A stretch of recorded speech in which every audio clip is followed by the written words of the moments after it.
Um. All right, we are So live. like, Yeah. hello. Oh wait, no. Actually, wait. Huh.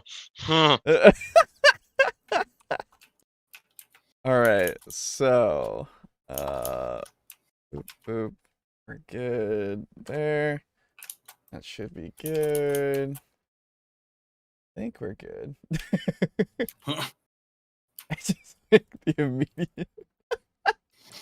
All right, so Dude, it's on brand. it's totally fine. Don't worry, we usually shoot the shit anyway beforehand. Yeah, right. All right, there's that. For you to have your pop-up chat. Yeah. And be sure at the top. This is your first time doing the live one, right? Aiden? Oh no. No, you never. Okay, you've already done it. Okay. Yeah. Because I was just gonna say go up at the top left and turn it from top chat to live chat. Yeah. Hey, Mug. So Hello. hello out there, and welcome back to Table Talk Discussion and Discourse. I, as always, am your host, Alejo, aka Great on 95. Yeah. I'm your third host. Still playing Terraria. Yep. I'm prepping to fight the Queen Bee. Oh. And I heard that while I was like dead and dying, that like you were taking poor care of this dream, and I couldn't have that, so I had to claw my way back from the pit of hell. So back from LA. So here I am. Mhm. In order to take care of things. The rumors of your death were only slightly exaggerated. Only a few days in a coma. Yes, only a few. Welcome back, sir. It has been way too long, and it is very good to have you back. Everyone missed you. Everyone did. I'm sure. You got hello, people. When I made the announcement video, where you shouldn't watch it because I was a fucking mess. Well, barely, and barely keeping it together. But a lot of good comments came in that were like, you know, thinking of you and all that shit. And then there was mine. And then there was I never actually said it. I asked first. Yes. There's always that one asshole. Sometimes that asshole is one of the people of the podcast. Yes. Yes. Yeah. So it's been fucking. It's been a fucking nightmare having to do your job for you. But yes. In a few days of a coma, I'm glad you're fine now. Yeah. Do not recommend, by the way. My car like pretty much crumpled around me, and they pulled me out with the jaws of life. Nice. And do not recommend the process. And honestly, still recovering from it. This semester, which was supposed to be the semester I graduated with, like my diploma in chemistry, finally, is a wash. But I'm here. But you're here. Barely alive, but alive. Oh, by the way, Aiden, you'll be happy to know they're giving us a bunch of money. I've already told him. You've already told him. Shit. You're aware of the riches. Well, I was already like aware Steely being our first. Right, yeah. Okay.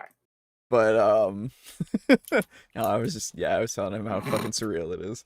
So yeah, I mean it's we're back to regular business, boys. Full numbers yet again. Yeah. So this means you had to rely on Boo. Ugh. Yeah, and I couldn't. While you were gone, dude, he had to rely on me. But while you were gone, I couldn't be like, "Hey guys, I have something come up, and I can't join the stream," and then just sleep. I couldn't do that. Imagine like having a guest on. Yeah, right. Like we just have broken on or something. Yeah. And then just be like, so any other viewers? Any other podcasters? Nope. Nope. Yeah, nope. Nope. Just It's us. just us. Yep. I need someone, and you're my best bet.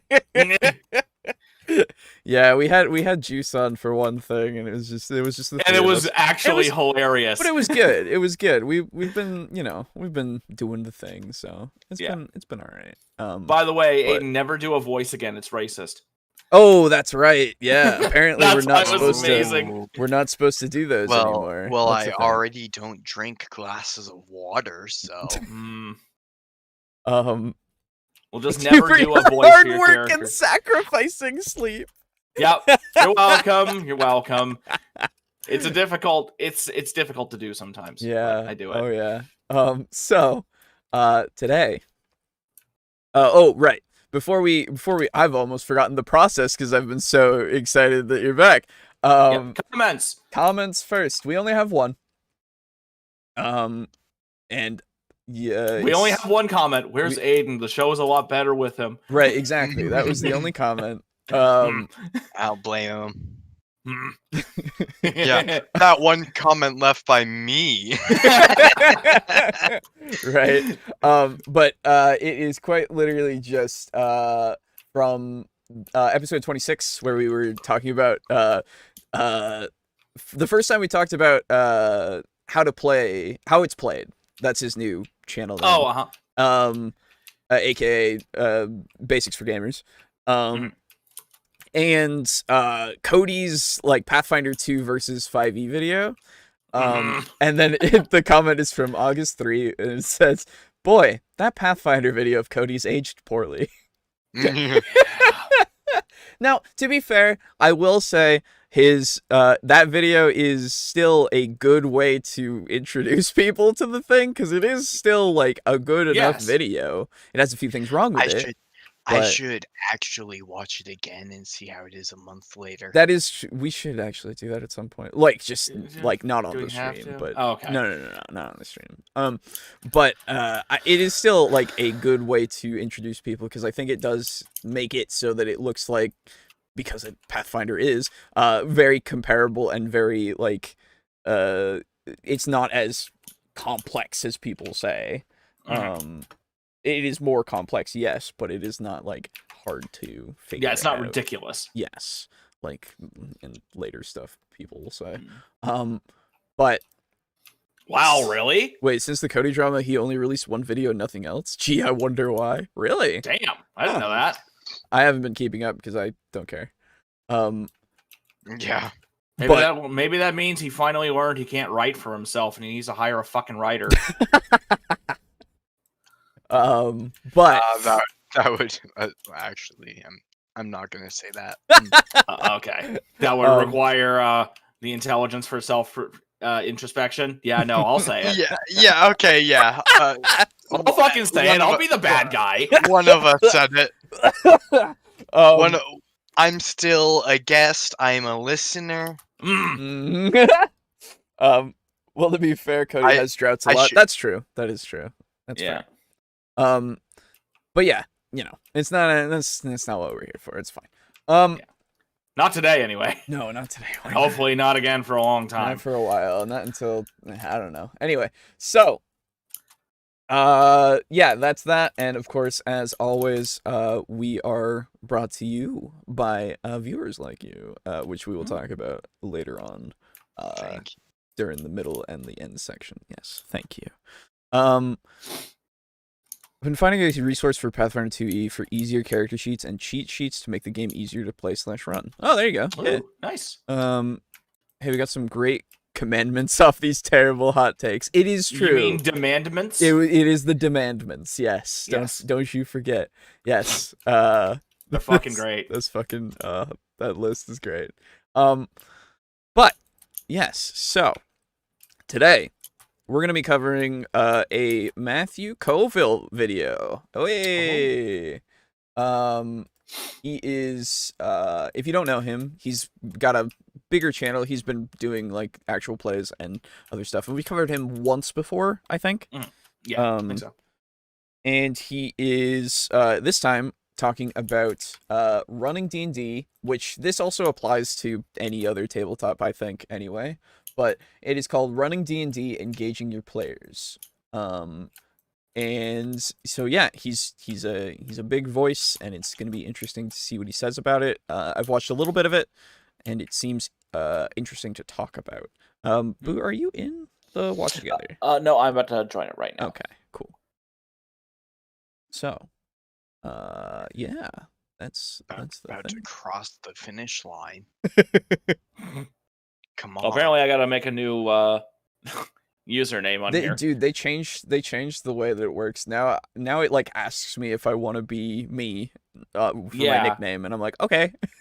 I just click apparently continue. I got logged out at some point. Fuck it, who cares? Anyway, so let's see what he's talking about. Hey everybody, Matt Colville. I really often, get questions from DMs asking, how do I get my players to engage with my content? And I think there is an easy way to do it. It just requires thinking of the PCs more like action heroes, and then thinking about what makes a good action hero. But before we get to that, I'm actually a little suspicious about the question. It's weird to me that I get people in every live stream saying, my players don't seem engaged, but not, my players don't seem to be having fun. That's weird to me because it makes me think the players are having fun. If they weren't having fun, I'd be getting questions about that. So I fear the players are having fun. They enjoy playing D&D, but the DM wishes they would be more interested in the lore, in the world building. But I submit world building is something we as DMs do because we like it. It's mostly for us. It's not really for the players. That's not 100% true. There is value to world building. Players love it when they encounter a well thought out detail about your world because it makes the world feel real, and that feeling is the most precious thing we have. Presenting a self-consistent world that seems to operate on rules with a consistent tone, that has value, absolutely. But mostly, I think we as DMs should spend our time before the session concentrating on the design of the adventure we're running and less time on the lore of our world. Because that adventure is the actual content the players will be grinding through, not the lore. Another way of saying this is, my players are having fun, but I'm not, because they don't seem to care about my world. Well, that's not the player's fault. The players generally are there to play their character. If you want them to care about their world, then you have to give them a reason to care. And my world is cool is not a good reason. I think a lot of... So, yeah. Okay, yeah, you actually paused that, like, as I was getting ready to. Yeah. Alright, so I say this as someone who has quite literally written a whole ass book.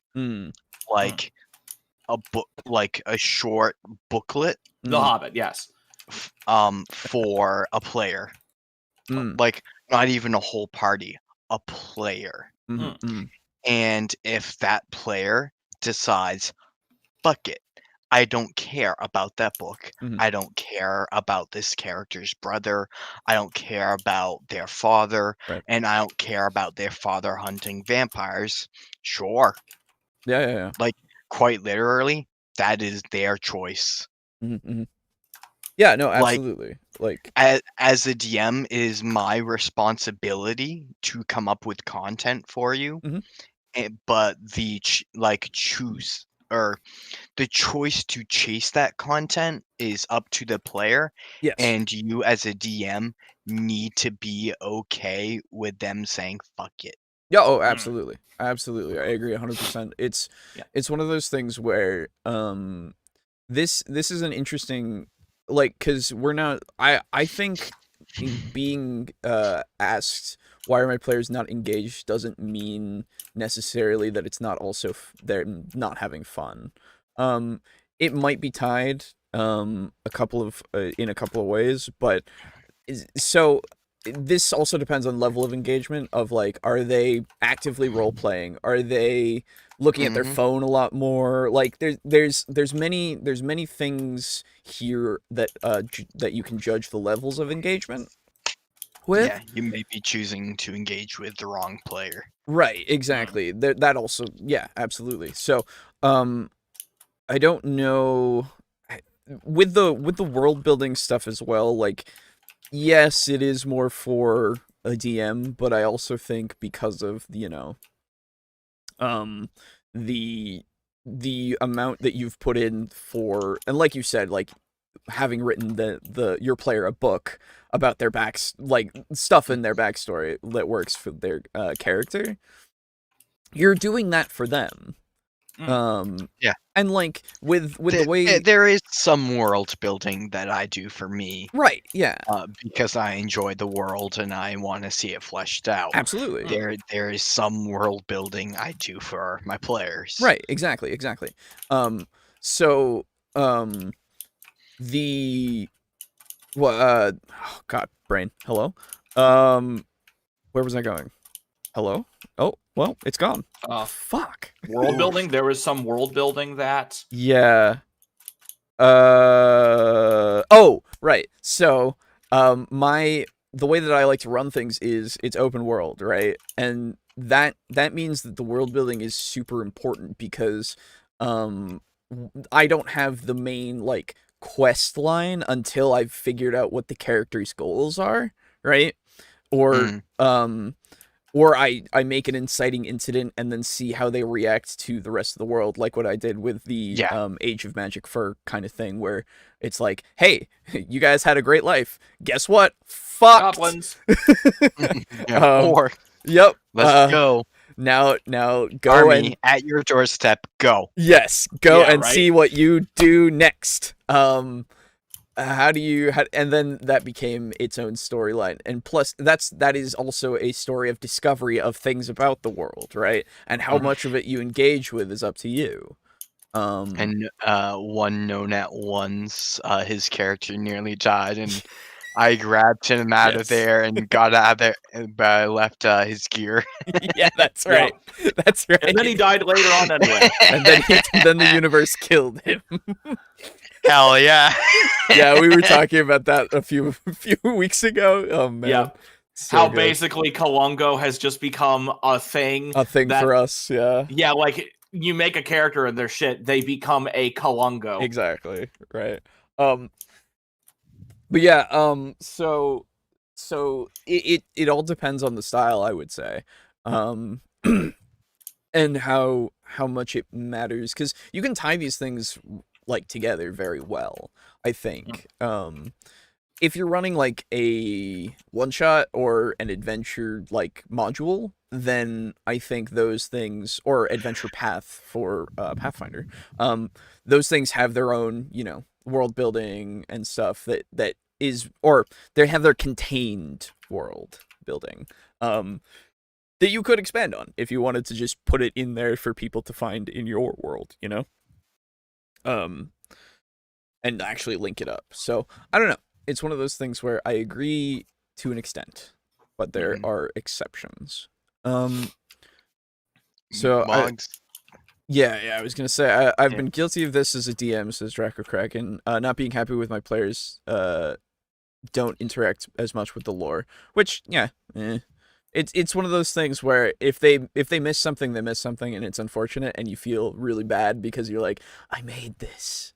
Yeah, I made this. Why won't you pay attention to it? It'd have been so cool. Yeah, like, oh, I remember, Aiden, you were talking about that that whole village with every NPC that had like interconnected like mystery stuff with them.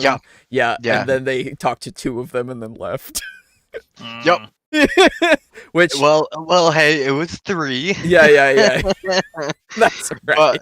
But every single NPC in that village had a name and like a reason for existing, basically. And they're like, okay, and they talked to like 2-3 people, like deeply, and that was the alcoholic, the village hunter / like the mayor, I guess, and an old lady. There you go. And out of 26 like NPCs that were named, that was it.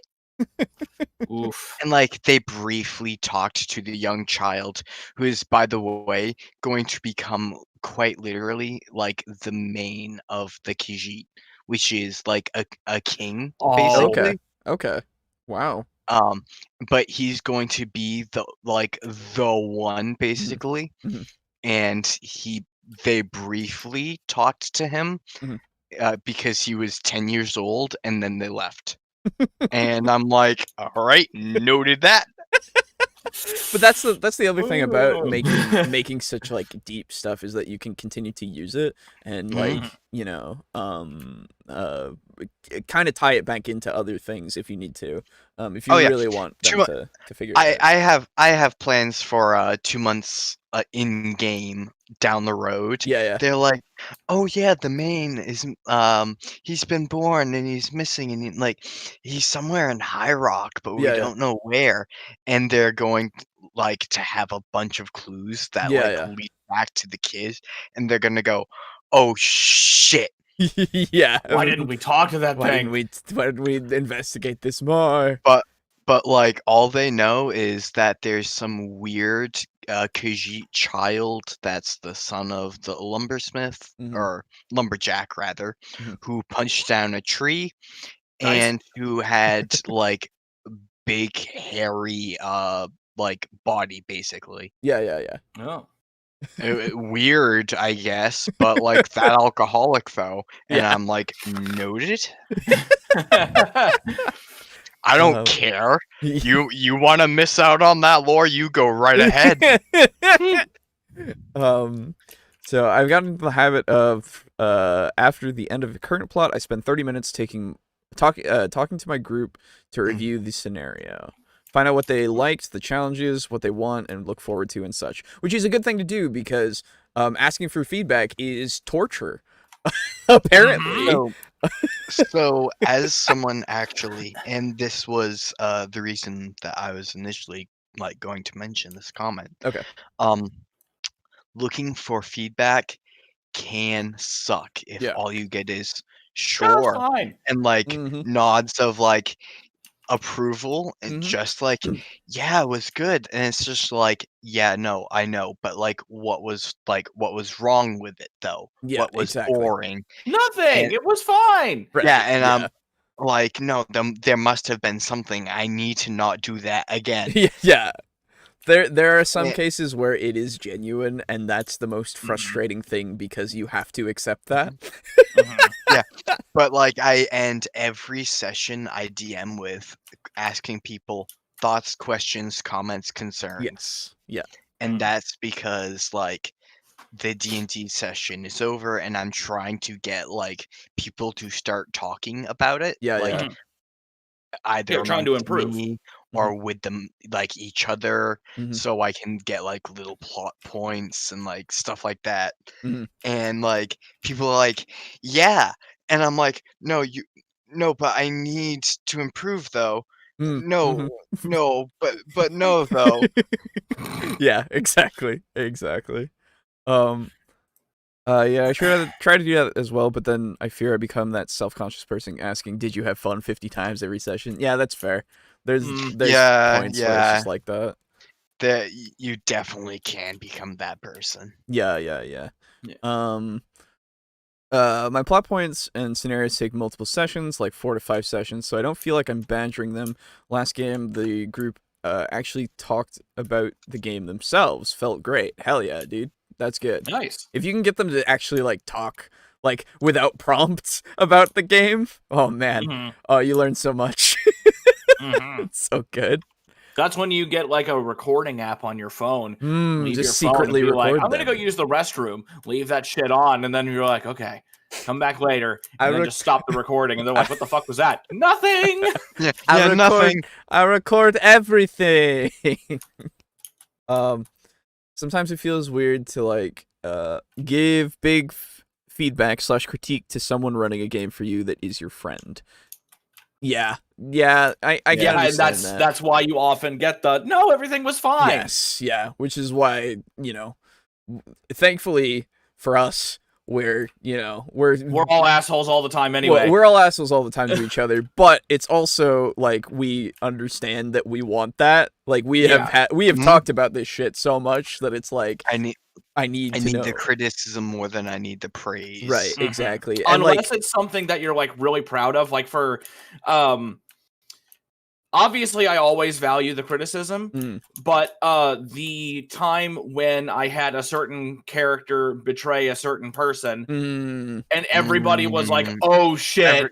Everyone went, oh, losing our minds. Yeah, that feels incredible because that alone, you don't have to ask. The reaction alone is, holy shit, that was great. You even had us like, we were even going through and going, does this make sense? And then we made we pieced it together and we were like, yes, it does. Yes, makes total sense. Which was like, I bet that felt even better. It did, because I made sure to write it so it made sense. Yeah. Because I mean, if we harp on anything, it's fucking consistency and logic in our games. Yes, very much so. I don't just harp on that to be a part of the group. I want it too. Exactly. I am the biggest criticizer of plot contrivance around.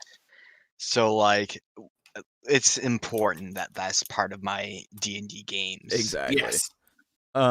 And that's why I'm taking so long to write my Cthulhu campaign, because it basically has to be perfect with this group.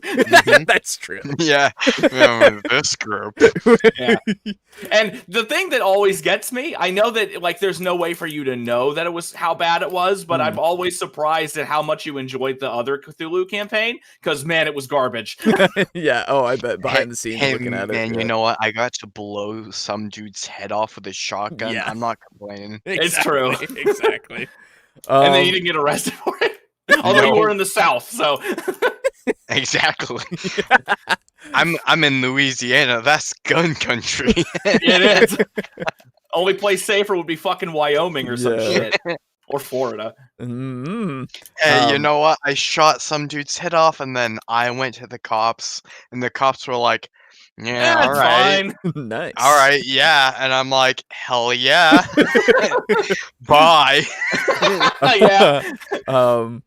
Because you were able to like logically do it. You shot his head off, but then you were like, hey, I'm a cop. I have multiple witnesses and shit. So here's my like identification.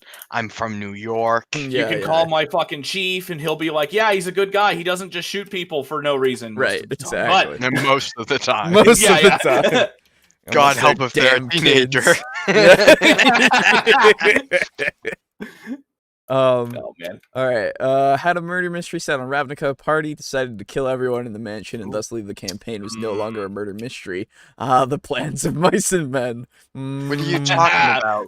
The murder or murderer in the murder mystery is now your players. Yeah, exactly. Have people on their trail and they're trying to hide it. Yeah, exactly. That'd be cool.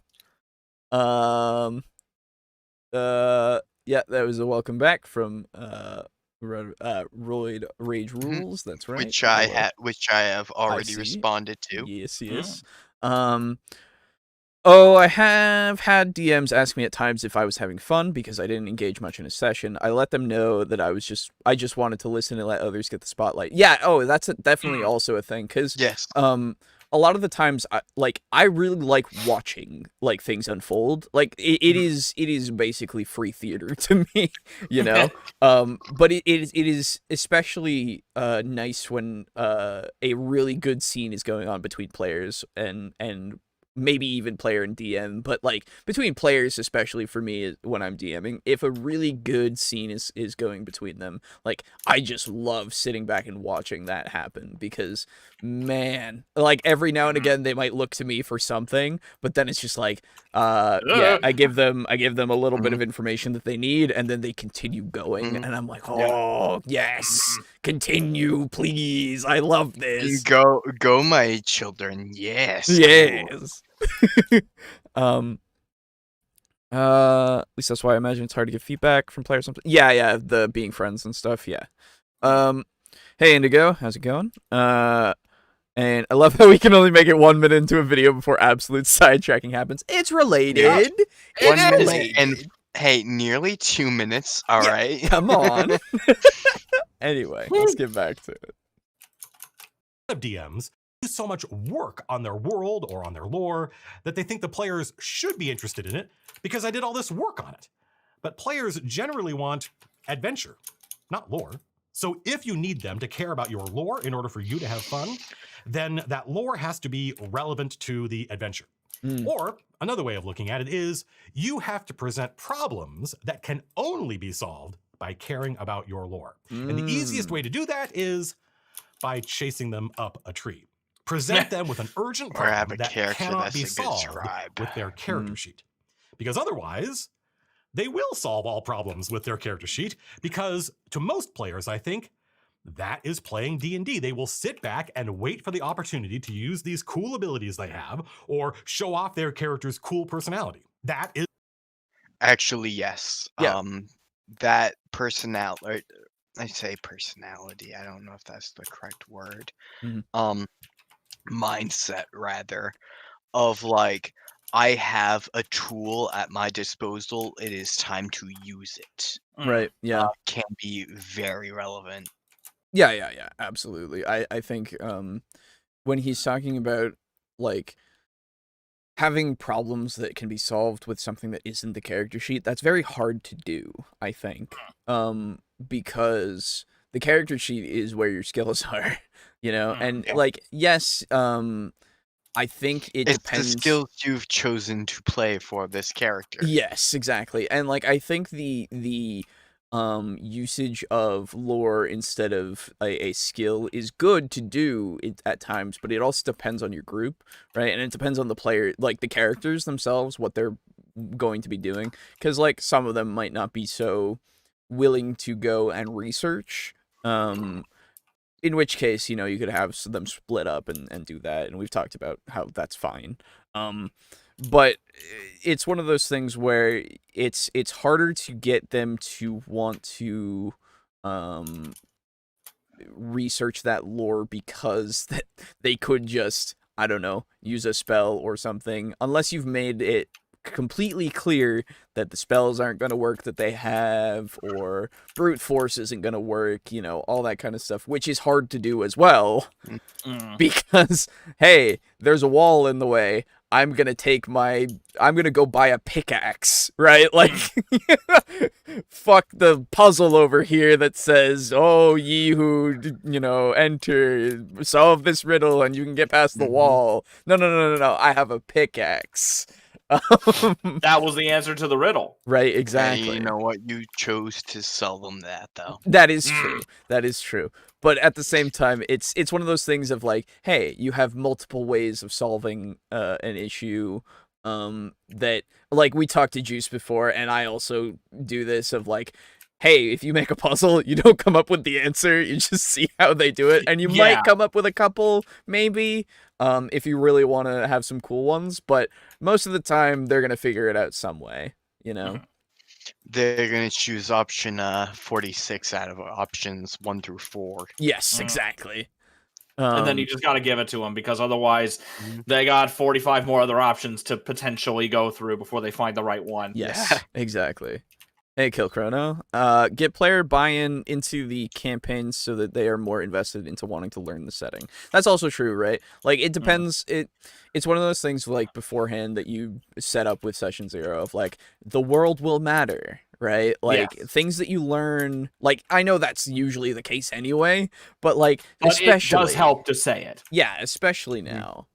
Things will matter in the world. Keep an eye out, keep an ear out, and like all that kind of stuff. And again, that's one of those things that's kind of hard to do all the time, but it's one of those way things. I did it with my world is that I tried to give my on my world map, I tried to give all the noteworthy areas the best names I could think of. Sure, yeah. Or that I could find. Because like I know for a fact, I remember that one of you was like, "Oh man, I want to go to Automatown." Yeah, right. Me. Yeah. That's right. Automatown and fucking Rumbleport. I remember Brogan was like, "Oh, I want to see why it's called Rumbleport." I want Mex. Yes. I know. Hey, Slazix. The answer is always 42. Damn you for playing to my tastes. Yeah, right. Yeah, getting me interested. Fuck you. I didn't say I wanted that. but I do. But you knew. Yeah, I do. You put mechs in front of me, I'm gonna like look at them. But as a side note, real quick, you can tell the players brute forcing a problem is not like the only way around a problem. Yeah. Now, granted, saying that is the number one method to invite a player to brute force your problems. True. Very true. But it's in general something I tend to mention during session 0. Yeah. Like there's lots of ways that they can choose to do things. And how they do things is up to them. Oh, absolutely. Yeah. The other thing that I would say is like we've talked about it before, how retreating is a valid tactic. And it's one of those things where you want to remind them that is the case as well, of like, if you don't think it's going well, you can retreat. That is an option. Like, do use it sometimes if you need to. It's not like you failed. It's just you can come back and try again when you're, when you've got better stuff. We had a campaign where we like retreated against a bunch of kobolds. And like it was like 4 or 5 kobolds. It wasn't even much, but it was around a bend. Oh my god. Around a bend? Uh-huh. What do you mean? They had some casters. Oh, I see. Oh, okay. And we eliminated that, and they had to like basically go around the bend, and they got face fucked by our paladin, which is me. Nice. And just smiting away. Let's go to Foxborough. Yeah, exactly. Destination fucked. If you've seen Aussie Man. Is the feeling of my players aren't engaged. They don't care about my world. They're just waiting for the opportunity to roll dice or flirt with an NPC or threaten an NPC or both.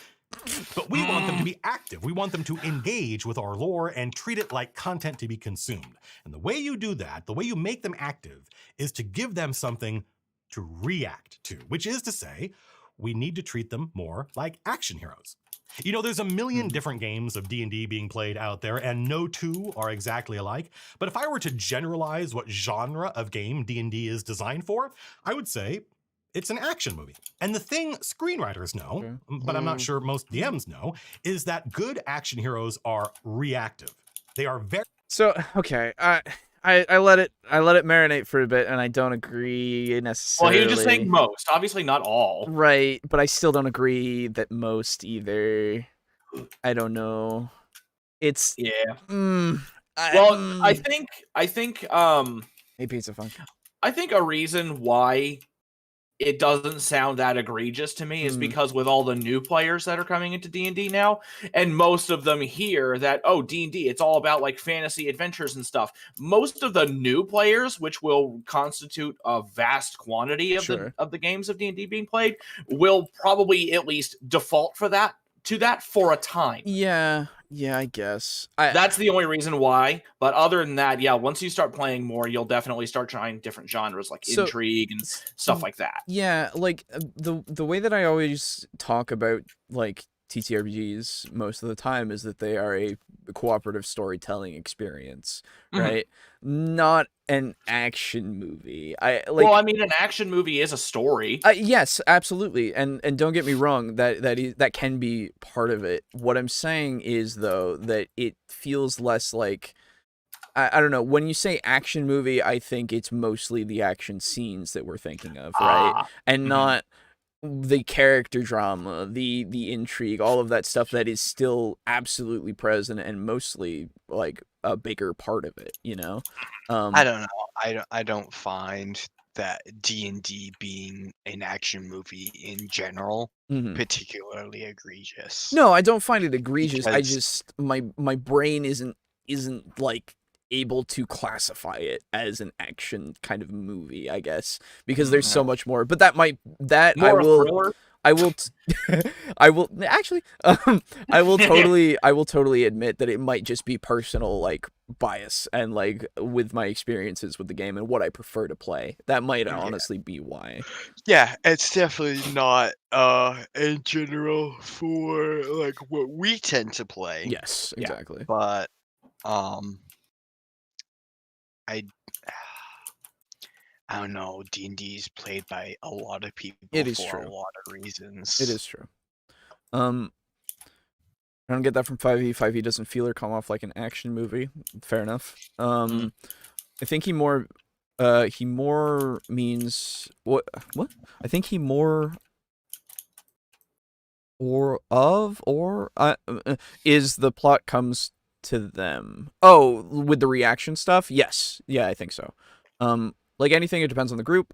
I have some groups that I can't keep on my intended path because they're so proactive. Others, I struggle to just drag them by the hand on the railroad. Fair. I think he means action movie.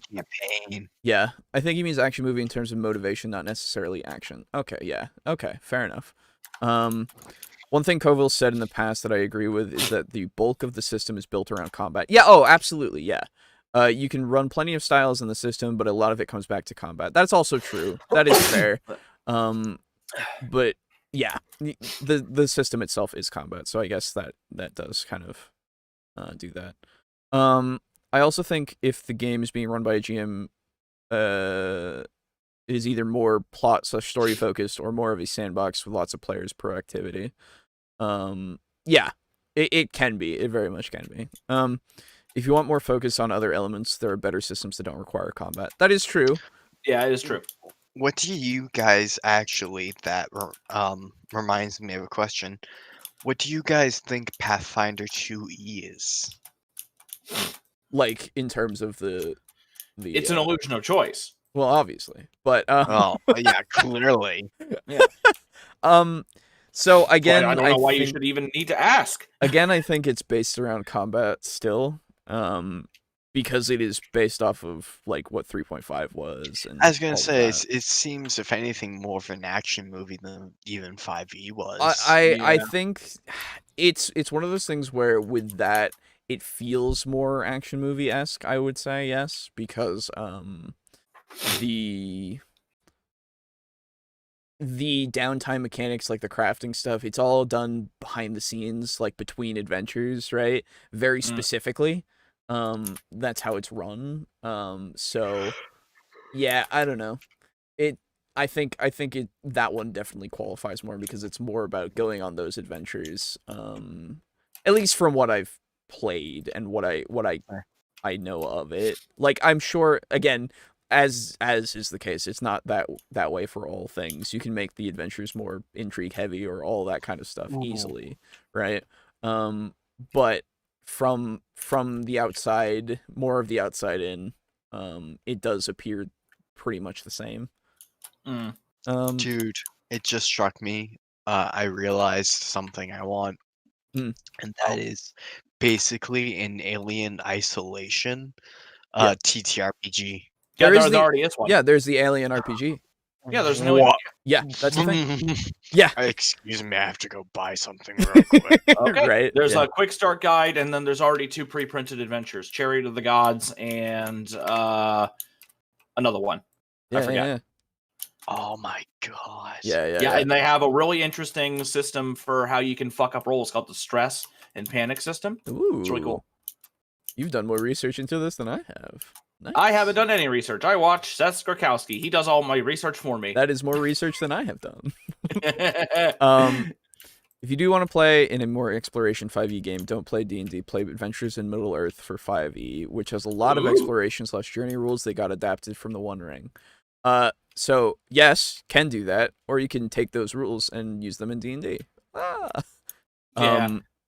As long as they actually apply. Well, I mean, you can modify them as much as possible. Yes, right. But like, I agree. Like, there are better things because exploration is one of those things that it depends on your DM if you're going to do that a lot or not. You know. Pathfinder 2e is D&D for bigger nerds. In all seriousness, though, it's a D20 system like D&D, so there's a lot of overlap. The key thing is Pathfinder is overtly gamier for people who enjoy it as an actual game. Gamier for people who enjoy it as an actual game. We heard you like games, so we add gamier to your game. Gaminess for gaminess sake. Okay. Yeah. Pathfinder 2e is weaker D&D 4e, trying to be not to be 4e. You always say that, Indigo. Alien TTRPG is sick. I bet 4E is Indigo's favorite game. It is. We all know. Alien TTRPG is sick. Played with the National Guard GM. That's right. You were telling us about that before. Oh, I remember. Yeah, it sounds really cool. I just realized I wanted like a horror RPG, like or at least like Pathfinder 2E, like horror. And then I realized I wanted aliens to be in it, and I was like, ooh, like Alien RPG, like like Ridley Scott's Aliens. Yeah, but like, well, because I was thinking of the actual game I have of Alien RPG, or what's it called? Alien Isolation. Yes. Yeah, it's a good one. Nope, it's my favorite D&D, not my favorite RPG. Gotcha. Nice. Anyway, let's continue. Sorry. In this regard. You're good. This isn't obvious. We've all seen tons of action movies. Almost all superhero movies are action movies. But I think if you asked most people if those heroes were active or reactive, they would assume they're active, right? Aren't they? Not usually. John McClane in Die Hard does everything he can think of not to get involved, even though his wife is a hostage. When the bad guys start shooting, he has a gun. Does he leap out of the corner office and start shooting? He hides. He tries to call the cops. When that doesn't work, he pulls the fire alarm. Get the fire department here. When that doesn't work, and they send a bad guy to kill him, he tries to arrest the dude. The only reason that first bad guy dies is because he falls down the stairs. It's true. This is one of the archetypal action movies, and our hero doesn't act. Even once he has a machine gun, does he get the drop on the bad guys and save the day? Nope. He tries to call the cops again. He desperately tries to get the police to deal with the problem, and only when he has no other choice does he finally do something. Does he finally engage? It is literally 45 minutes into the movie before John McClane fires his gun. The writers spend all that time raising the stakes, cutting off his options, backing him into a corner. Yeah, because it's fucking cool. Chasing him up a tree until he has literally no choice. He is reactive. Indiana Jones, in the other good Indiana Jones movie, tells this dude to go screw. First, they had to kidnap him to get him to even listen. Then they show him this ancient artifact, which should get his attention, but he's like, I don't care. No, I don't believe in the Grail. It is a fairy story. Only when we learn it is his dad the Nazis kidnapped does he act. Only when the DM forces him, chases him up a tree, gives him no other choice. Gives him no other choice. Yeah. He's right about all of these, obviously. But it's hard to do that for a player. Yeah, because like that's the thing. It's incredibly hard, given what characters in D&D can do. It can be incredibly difficult to push someone into a corner like that, right? Because they've got potions, they've got all kinds of tools. Because John McClane was written that way, whereas a player character is not written. No, he is imagined. Yeah, he doesn't conform to what you've put in front of him. He can do whatever he wants, or she, or whatever. Like so I again, all of it applies. Still, like I agree that this is a good way to do it. It's just, how the fuck are you gonna do that for a player? Like, I guess you can construct the scenarios so that you can do this more easily in the sense of giving them overwhelming odds. But the problem is, as soon as you do that, you're not as soon as you do it, but you're starting down a pretty slippery slope to a railroad. Yeah, in a way. It's one of those things like I mean, the system is better embraced when using the hard rules. It is for people who enjoy those tactical combat elements, tight maths, and balance, and hard rules for stuff like crafting and skills, as opposed to 5e that is much more rules light and open to improv for people who don't care about the rules getting in the way of the narrative and roleplay. That's true. Hey guys, I have a question. Okay. This is like not really. This is Alien related, not TTRPG related. Okay. Yes. But I have never seen an alien jump. Have you? I could have sworn they jumped all the time in the first movie. No, not the first movie. The alien falls, technically. Oh, or they no, don't like doesn't fall. They don't like run and leap descends. forward in Aliens. In Aliens, that's the second movie. First off, they run around. Because the reason why I'm asking this is imagine like in EVA, okay, where like you're along the surface of the ship instead of like you are outside the hull. Mm-hmm. And can you like jump off the surface of the hull and fire off a gun? Because like the surface of a ship isn't enough to bring you back down. Right. Like it doesn't have enough mass to it to have a gravitational pull. Yeah, you would need gravity boosts.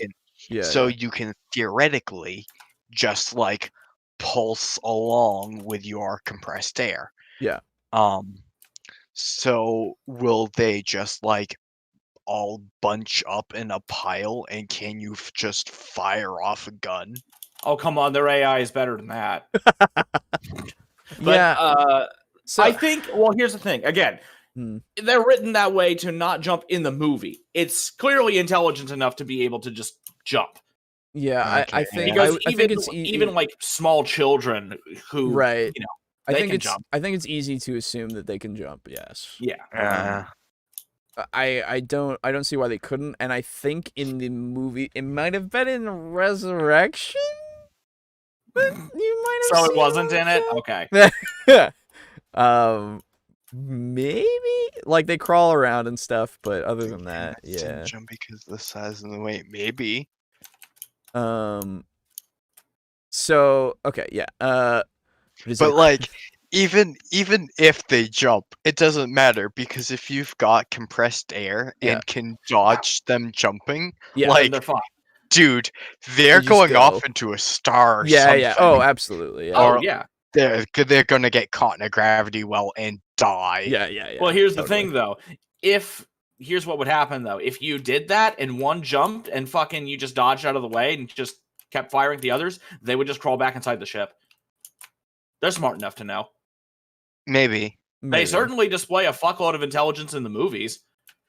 Yeah, I should watch through all those again. Dude, they're so good. I like unironically, like Alien 3 is pretty good still. I know it's not the best one, but it's still pretty good as opposed to the rest of them. Or not the rest of them, sorry. As opposed to the ones that came after, right? Yeah. But I've been watching a fuck ton of anime while I recover, basically, in between therapies. Mm-hmm. Also, how have you been enjoying Gintama? Well, let me. It's great. That's good. What episode are you on? What just happened? I'd love to talk about it.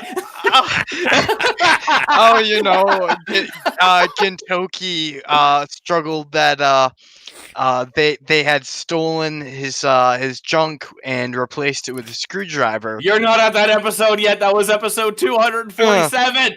No, I've been watching a lot of it. Okay. Oh man. Anyway.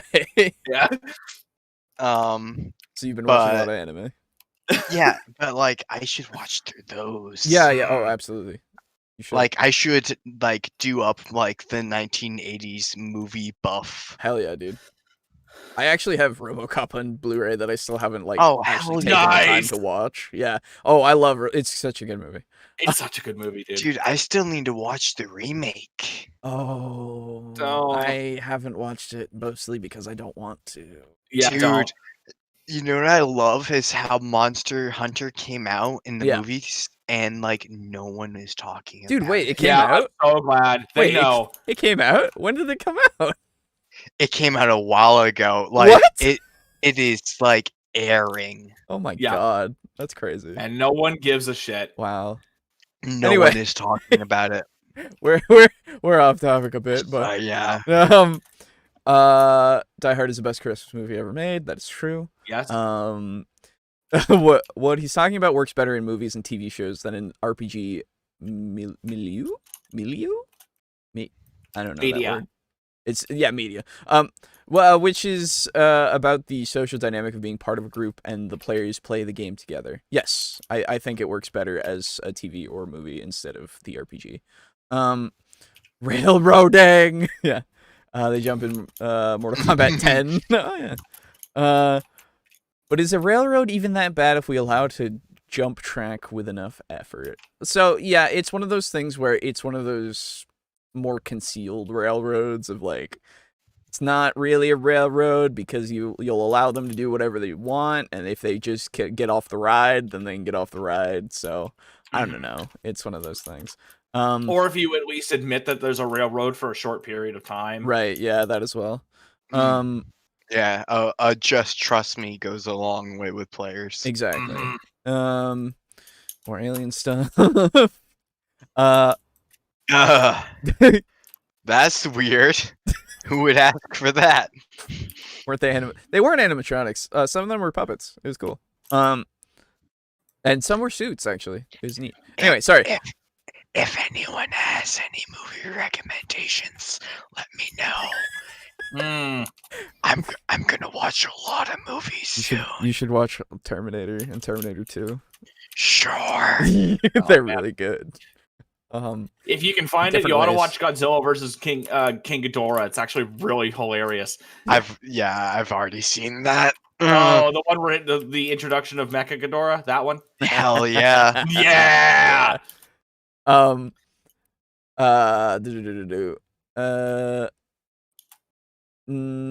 just imagining Mario Xenomorph evolved specifically for jumping.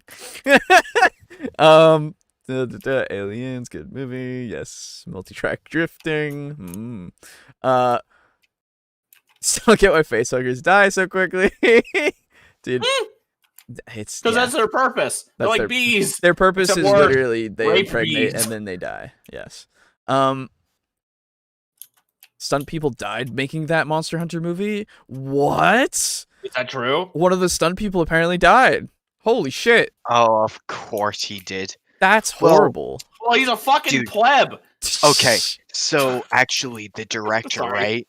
The director of the Monster Hunter movie is the same director as the Resident Evil movies. Right, yes. Yep. And people got injured because they had their face degloved. Right.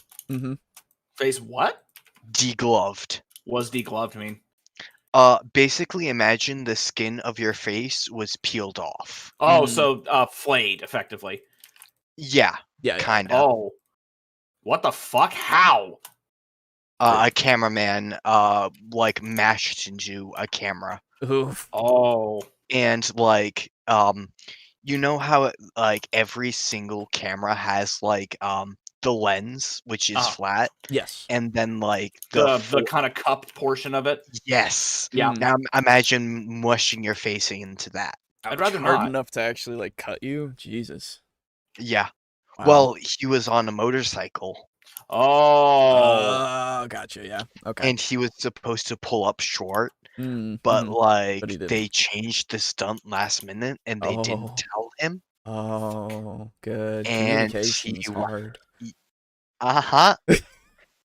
And yeah, so they, I believe they degloved his face, and one arm was basically lost. Jesus Christ. Shit.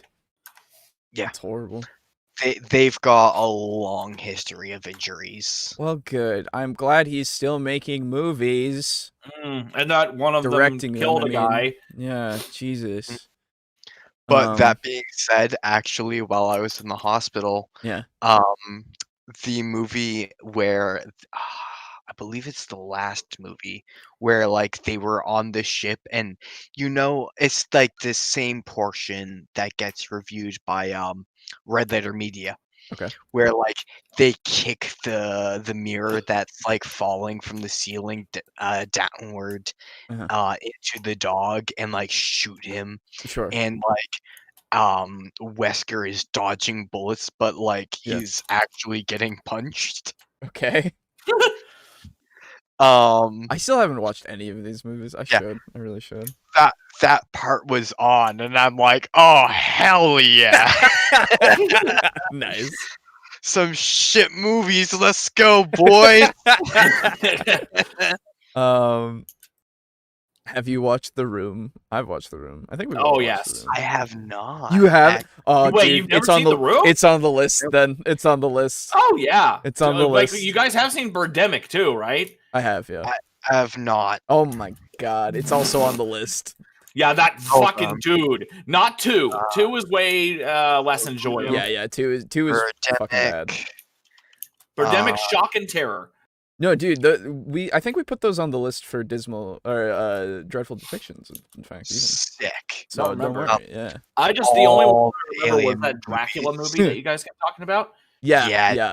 That's right. That too. Dude, I still want to see that because I was on my way home when I had the accident. Yeah, exactly. We were gonna watch it. Yeah, that night. I'm sorry. Well, I flaked on you. Sorry. Yeah, like maybe we should let's plan to watch that when you have another long car trip to see if it like is the cause of the crash, and then we can be like, okay, let's not watch this. Let's not. Let's not. Yeah. Oh yeah. How about we do it when you're on a long car trip? Ooh. I don't go anywhere, dude. It's impossible. I know you work. I work 10 minutes away. 10 minutes is long enough. That's a shame. Dude, I crashed on a straightaway on my way home. So actually, yeah, I remember asking. I don't know if you were ever able to answer. Do you remember if it was your fault or their fault? I'm curious. Dude, honestly, I don't even know what happened. Oh, okay. Literally, the last memory I had was me telling my friend / the other closer who closed the store down with me to be careful driving home because it was storming and like snow had come down. And was me messaging or telling rather him face to face to be careful driving home, and then messaging another friend of mine that it was snowing so I could drift. Nice. And then the last thing I remember is I got in my car and then I was in the hospital. Jesus Christ. And they're like, Aiden, you have therapy. And I'm like, that's impossible. I have therapy. Therapy is for druggies. And they're like, no, Aiden, like your arm. And I'm like, what do you mean my arm? And I like, where's my arm? I lifted both my arms and I noticed the weakness in myself. And I'm like, shit. Yeah.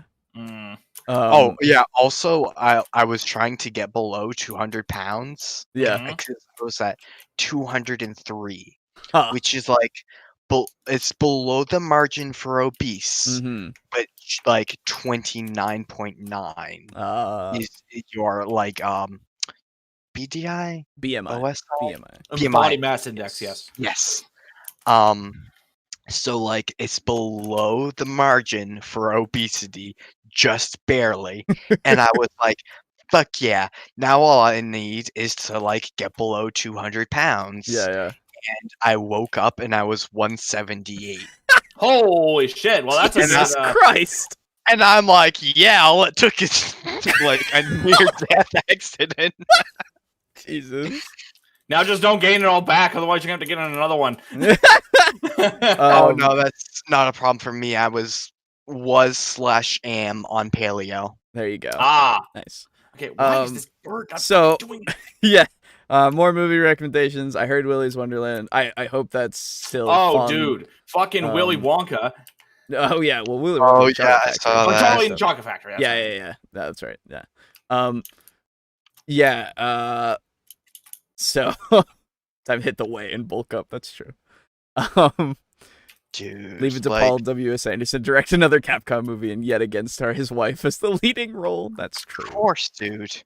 That's true. I was trying to remember Paul W.S. Anderson. Yeah. Yeah, that's him. Yeah. All right. It's like the extreme version of my friends who lose a bunch of weight and are like, thanks, I've been real stressed lately, and that's what's causing it. Comas are the ultimate weight loss. That's true. Fucking hell. Anyway, let's get back on topic. Let's get back to the video. Yes. Luke's every minute. We've talked about him before. No, I do not want to go on an adventure. I have responsibilities. That's how we know he's a good person, even though we know he really wants to get off this planet. And this old wizard is telling him they have to go save a princess from the Dark Lord. He says, no, I promised my uncle. So Luke's DM says, fine, I'll barbecue your uncle and aunt. Now what? The DM backs Luke into a corner.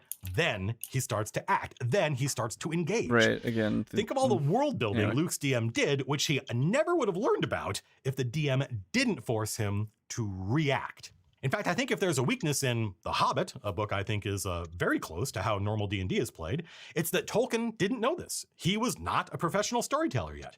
And you can see him wrestling with the question of, why would Bilbo agree to do this? And there's no real answer, just, because it's cool. Well, no. That is a bad... Gandalf is like, hey, you're doing this. And then he's like, wait, and no. He's like, okay. Wait, no, I don't want to. And then he goes, no. I've put dwarves in your fucking house. They are breaking your dishes. No, they're not breaking your dishes. They're eating all your food, and they're talking about how you're going to come with them. I'm peer pressuring the fuck out of you, sir. You are coming with on this adventure. And then he's like, fuck, I actually have to now. And then he gets into it. But, there's still that. He's still kind of backed into a corner, I would say. Because, otherwise, all these fucking dwarves are going to be upset at him. Yeah, they're going to be like, oh, well, get bent. Well, playing host to someone is what they do initially. Yeah. He feeds them. Yeah. He gives them dishes and stuff. Yeah. But he doesn't promise to go along on the adventure. Right. But I'm curious to see. It's been a while since I've read it, to be fair, because I don't know. It's been it's been quite a while, and also a whole ass accident since I read it. There you go. There's stuff I still don't recall. Yeah, that's fair. What's your character's name in the Devils and Dice campaign? Forrest Witherspoon. Good. No, Rotten Spoon. Whoa, Witherspoon. No, that's fair. I named him after Reese Witherspoon, though. Yeah, that's what I figured. The Hobbit is the definition of being railroaded. Yes, and thusly Bilbo is railroaded. Yes. While I get what he's saying and think it's not bad advice, he clearly has never dealt with players who make an art out of avoiding the main plot hooks. I think maybe he has, but I don't think he does too much anymore.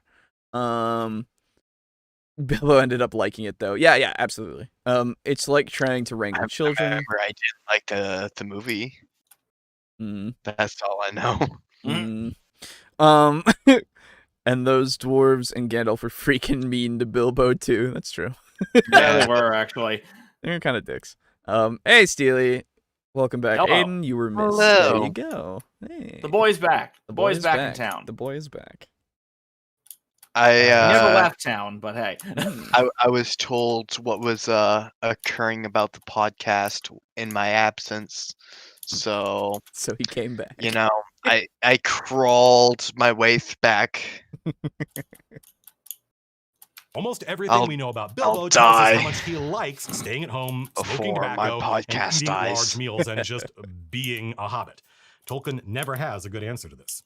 And it got worse in The Lord of the Rings. He spent a lot of time trying to figure out why Bilbo would go on another adventure, especially after he came back with sacks of gold and explicitly lived happily ever after. Wait, so he decided this next book was about a different... Well, so he does leave the Shire. Yeah, he's that's because he's going to die. Yeah. he's going to go with the elves. Yeah, that's this whole thing. No, he's going specifically into saying he made a different character. He became Frodo. Yeah. So Frodo also go on an adventure, but Gandalf shows up and tells him the world will end if he doesn't do it. And by the way, the Nazgul are coming. So that's the trick. So get the fuck out. If players aren't engaged, it's because we haven't given them good reasons to engage. It's up to us to give them those chances. And we do that by chasing them up a tree, forcing them to act. We are the antagonists. It's up to us to give the players something to react to.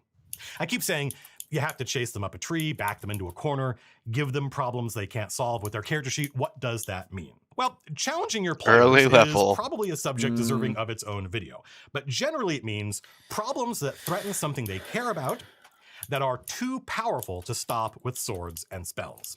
So, if the heroes care about the people of this town or this inn, threaten that. If they care about their family, threaten that.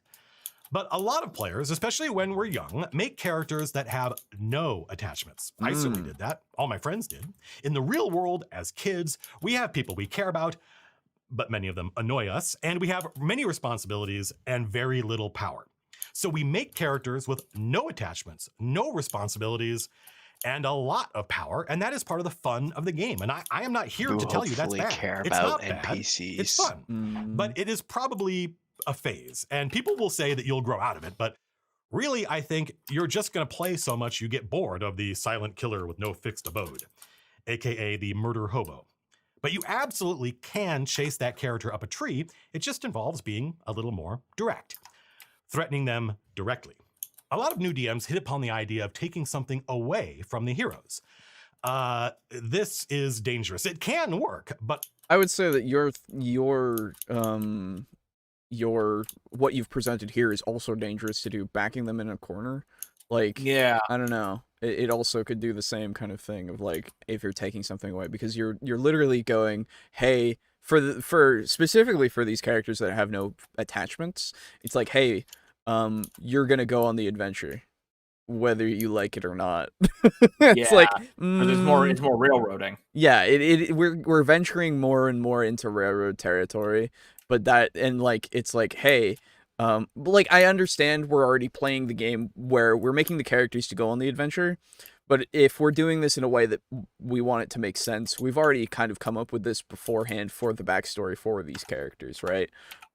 We don't need to worry about making them react to the adventure, like the inciting incident, unless we really need it to, you know? Like, I feel like most of the characters that are made have a reason, and if they don't, then they'll kind of figure it out, and you can help them with that. So, I don't know. It's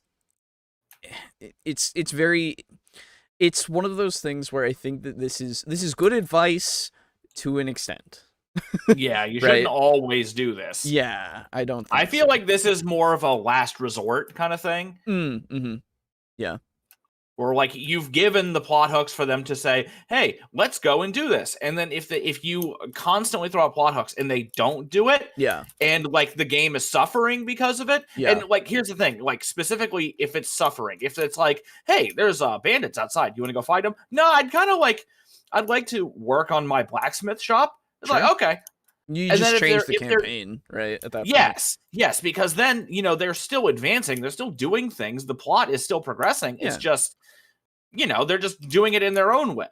Right. But if they're like, no, I literally just want to sit around and do nothing, I kind of want to just do nothing. Yeah, then you need to force it. Well, then it's like, why are you even playing the game? Yes, right. Exactly. Bill is just someone who just Elite Warrior hashtag relatable. That's true. I am of the mind that there are so many ways to get a campaign started. Yeah. That minimizing yourself to, okay, this is how I get my players in on the action. This is how I get my players invested, like in the lore and in the story. I think minimizing yourself to that is missing out on so much potential. Absolutely. Absolutely. Yes, because now you're not focusing on what you could be doing with the game. You're forced to focus on how do I get my players to play the game. Yeah, this one thing. Yeah. Or not play the game. I enjoy the lore. Yeah. But like you've got like a dozen opportunities before you, but you're like, well, one of three options. Which one to pick? Right. Which one like works the best? It's like, dude, like there are so many other ways to do this, and like you can have people invested in the story or the lore, and have at first one or two players. Yeah. Then like one or two other players care. Exactly. Yeah. And then after a while, like it took like quite a while for in the Cobalt campaign to have players actually all invested. And when we actually were invested, most recently, this session that I was last there for, there was a marriage between a half succubus and a demon, and people, like, if they had the child and the half succubus was not willing to marry the demon, right, or rather the devil, I should say. Okay. It was in hell. Yeah. Because it was I believe it was a daughter of Lilith or Lolth. I think it was Lilith. Okay. But basically, she didn't want anything to do with this person. Mm-hmm. However, this person had been told, produce like an heir that is a quarter succubus and that we can train and give powers to, and then like you can do whatever, and so can she. Right. So my character was like, who by the way is a paladin. My character was like looking at the rules of the marriage and was like, nothing here like goes against Lathander. Fuck it, like fuck them both. Right. Let them get married. Let them get hitched. Like, I have my brother's soul quite literally on the line. Right. Yeah. It's like, this person has the power to get my brother's soul and then give it to me, and I need to protect my family first. Yeah. Exactly. Fuck them both. Right. Totally. So like, it took a while, but like we got there. Yeah. Exactly. Okay, let's see. I think Adolf was kind of trying to pry Bilbo out of his comfort situation to stir up the adventurous spirit that he knew Bilbo had within, giving Bilbo a more meaningful life as a result. Sure. And a lot more money. Which would make his life more meaningful. Way more money. As a Florida man myself, I don't foresee people go murder hoboing. Well, give it you're some in time. the wrong part of Florida. Yeah, give it some time. I can give you directions, don't worry. Everything Colville is saying depends on how the Session 0 went and the kind of game the group has agreed on and what game is being played. Yes, absolutely. 100%. Well, that's what I mean about people who purposely subvert the intended plot. Most are just murder hobos. If you have to force them too hard, that's a player GM mismatch. Yeah. Everything he's describing would work well in a game using the Smallville RPG, which is all about interpersonal character drama, or Vampire the Masquerade, which is about vampire politics. Sure, yeah. They made an RPG system out of Talisman called Talisman Adventure. It's a fun little system that goes to level 10, and only the players roll dice. Only the players roll dice with any check. Okay, that's weird. I've played Talisman, the board game. I assume that's what you mean. I think he says at the end of this that this is one of the many ways to increase engagement, and he might do more videos covering them later. Well, then he should retitle this, because this says running D&D, engaging your players, not running D&D, a way to engage your players. Talisman Adventures is really cool. A good framing device can help ease in players while interspersing the main plot. Yes. Like I'm planning a mini arc where the PCs are friends at a stag party who go to a casino city, and the bad guys show up while they're partying. There you go. Talisman's Adventures is a new fantasy RPG that's out in PDF. No, I get that. Is it based off of Talisman, the board game, or am I like, because like that was very kind of RPG-ish itself. I don't know. It is? Okay, cool. Anyway, let's continue. I strongly recommend against taking their own class abilities or ancestral powers away from them. I've done this. I've done this recently. It was probably a mistake. Better to give the players something really cool, really useful first. A magic item, probably, but it could be an NPC, a person, a retainer with cool abilities. Then take that away from them, and they will be pissed, and they will react. And then they will want to learn about this villain who stole their favorite retainer. I think we often reach too far, I don't know about that. I don't know if you'd want to learn about them. Because it's like, I'm going to kill this guy. I don't need to get too attached. Maybe. I don't know. It might be like, how long has he been in power? Like, if he has that's power, true. Or at the very least, if they're not interested in learning about him, you can tell them about them. Right, yeah, other people or can through the course of their pursuit of them, they're like, learn more. You learn that. Yeah, absolutely. In the Pathfinder 2e game, in which I'm a player, we were playing a module and kind of just took on the big quest because of course we would. We ended up realizing our characters needed better reason though. Yeah, it's one of those things. One of the races in the game is the ghoul, which likes to eat lots of different kinds of meats, either alive or dead. For the Talisman adventure, yeah, that's cool. Yeah, Cool. A world threat, the highest possible stakes. In my experience, the entire world is going to die is way too abstract. It's too big. It's hard to wrap your head around it unless your party is very high level, in which case, actually, that kind of threat is probably appropriate. For low-level heroes, the players will probably think, why is it up to us? Good question. Better to start small, local, something that threatens the locals and the heroes. This is, like disease. The heroes are infected with a disease that the spells they have access to cannot cure. A magical disease, why not? And it starts by spreading through the local people, townsfolk, villagers. Watching those normal people get sick and die in some horrific manner will cause some of the players to feel sympathy. We have to do something. Then, when the NPCs they like and rely on, maybe even some higher level NPCs they've always counted on to help them out of a jam, get sick, more of the PCs will react. But there's always some edgelord in the party, no judgment, I have been that edgelord, who doesn't care about anyone but themselves. Well, then they get sick. Done. You've got 2 weeks before the disease leaves you shitting your own entrails out. It is not a noble death.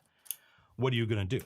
Once you do that, once the villain or the disease has made them desperate, then they'll start asking about your world. Once you start putting challenges in front of them that they cannot solve with their character sheet. I kind of, it's one of those things of just like, you think about it and it's just like, you don't like my world, you're not going to be interested in my world, I'm going to make your character shit himself to death. Yeah, it's a little weird. It's a little weird. Like, I get what he's saying, and I understand, and I somewhat agree, but I feel like you shouldn't do something that's going to kill your players off, you know? You agree with the sentiment, not the method. Exactly. Hey, guys. I don't know. It's totally possible that, like, this is a PC that, like, it's a mismatched game for. Sure, yeah. And it's also possible that this is a PC that asked to die so that they could make a new character. Yeah, it could be that too. But in which case, why wouldn't you mention that in your video? Yes, exactly. Yeah, exactly. There's so many factors here that we don't have context for. Like, yeah, and not to mention that was never the context. Like, how do you if you have a player who wants to play something new, what do you do? Right. That was never it. It was just get engaged with the lore. This is just get engaged with everything. Yeah, exactly. It's too vague, Colville. Yes. It's too vague. I'm writing a Pathfinder 2e campaign. The first arc is all about trying to get my players to care about their characters before they descend into madness. Good. As you should. That sounds cool. I like these ideas, but to me, it's borderline passive-aggressive GMing. If you have to force your players to care, you being mean to whip them into shape isn't going to fix it. Do them because the players... do them because the players will... Wait, what? Do them because the players will he invested in that, not because will be invested in that. Oh, gotcha. Will be invested in that, not because they're not willing to be otherwise. Yes, agreed. In the module I mentioned, we did a flashback for each character to RP their reasons. Sure, you can do that. That was like I've talked about it before a while ago, but the thing that one of my friends told us about for the Wednesday group that he would do is do the campfire stories thing, where you would be around a campfire and just talk and like have them just share. Either it could be just what they did that day, or just like parts of their backstory, or just to get them talking and actually like get them to, you know, engage with each other a little bit more, which is in itself hard to do anyway, just because like at that point, are they really willing to talk to each other about that kind of stuff? I don't know. It depends. Yeah. Right. My bard took the quest because the paladin would, and they were from the same culture that emphasized duty to shared connections like country when abroad. Ooh. Okay. Will be bloody phone typing. Yeah, fair. Okay. Yeah. My brain can and can't sometimes read mistypes. Don't worry. It's not your fault. Anyway. They'll stick around for things they can use to solve the problem. And those things are the lore of your world. Here's the simplest possible version. The villain is invincible. He has an army of demons, and they're going to destroy the town, the village, the hero's stronghold. His only weakness, the only thing that can stop him, is the stone of vincibility. Yes! I don't know. Whoever in your world you wish your characters would care about. Where is it? I don't know. But it's in whatever land or castle or forest you wish your players would care about.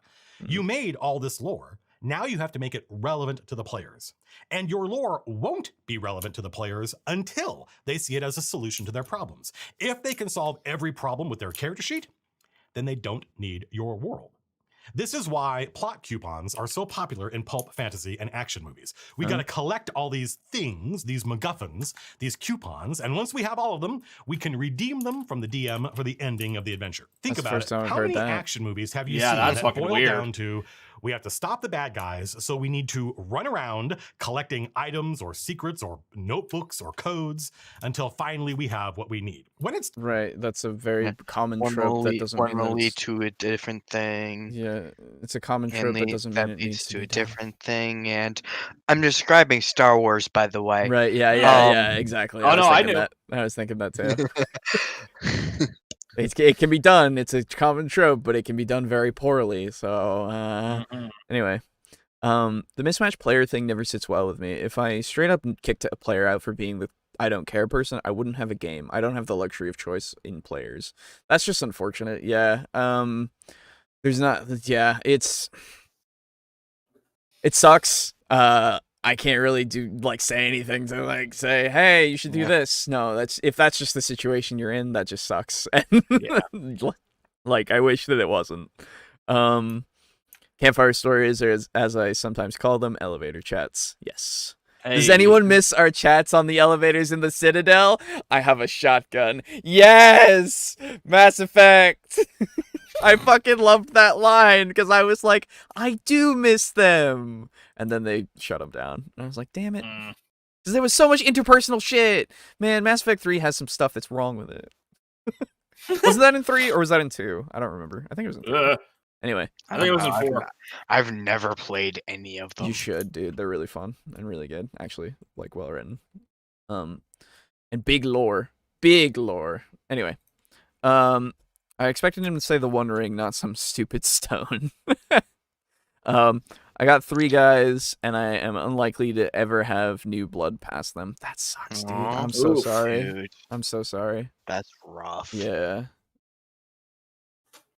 Done well. These beats seems really interesting and vital, and you don't even notice that if Indiana Jones had literally just stayed home, the Nazis would have opened the Ark a lot earlier, melted their faces off way sooner, and saved everyone a lot of trouble. Some plot coupons are people. This person has that would change the story, though.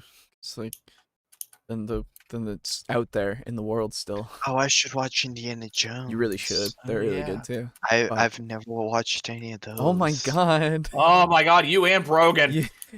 Dude, I was that way for a while, and then I watched Indiana Jones, and then I was like, yes. Jones. I should have watched this a long time ago. Yeah, I should have. I guess I'll watch it. Sure. I guess.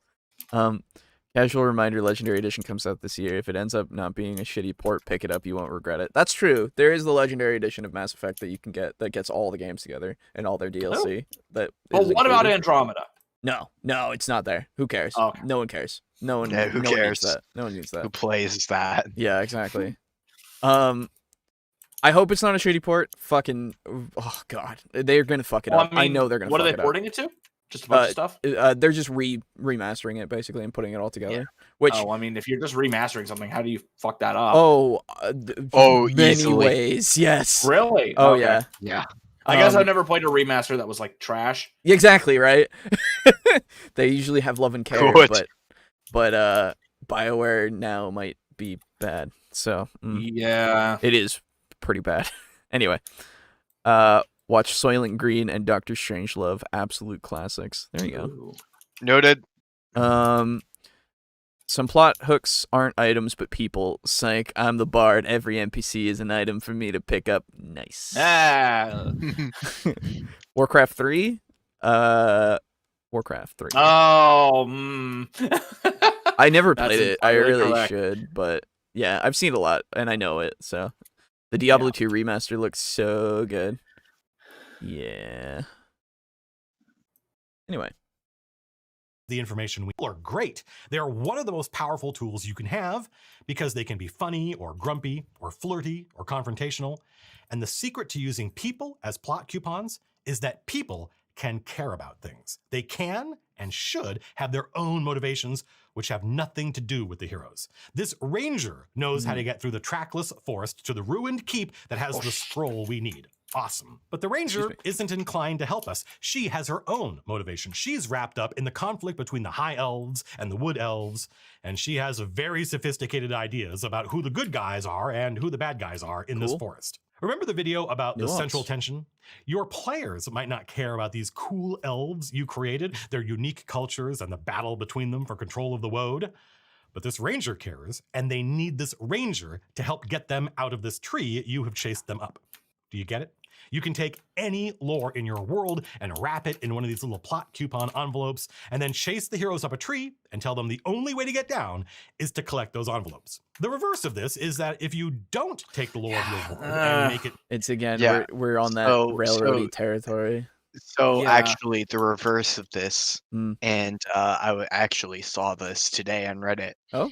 But it was a thread about the dumbest cool weapon. Okay. Or rather, the coolest dumb weapon. Oh. And a picture of the Kirk hammer from Bloodborne. Okay. Which is quite literally a sword that is stuck in a podium. Okay. And Holy Scripture is put on that podium. Right. And it's a cinder block and swung around like a mace. That sounds a lot like what a space marine, like a chaplain would use. Yeah. Very much so. And it's it is on one hand, it's a sword. On the other hand, it's a blunt object, depending upon which mode you use it in. Yes. And that is sort of the other hand of this. And that is when you hand your players a stone and a plot stone, and you're like, now use it to use this piece here. And then your players go, I bet, and they use that to brute force your puzzle, and you're like, what the fuck?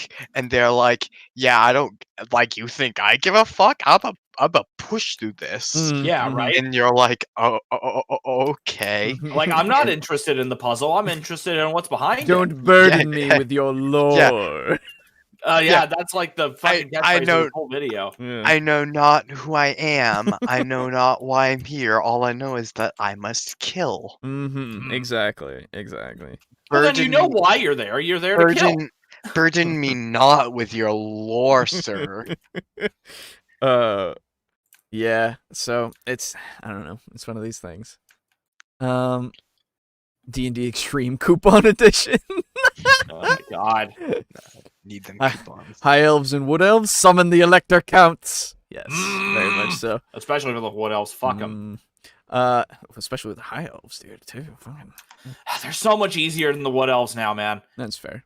I've been replaying Bloodborne again recently. Hot damn, those weapons are sick. That's true. Hell yeah, dude.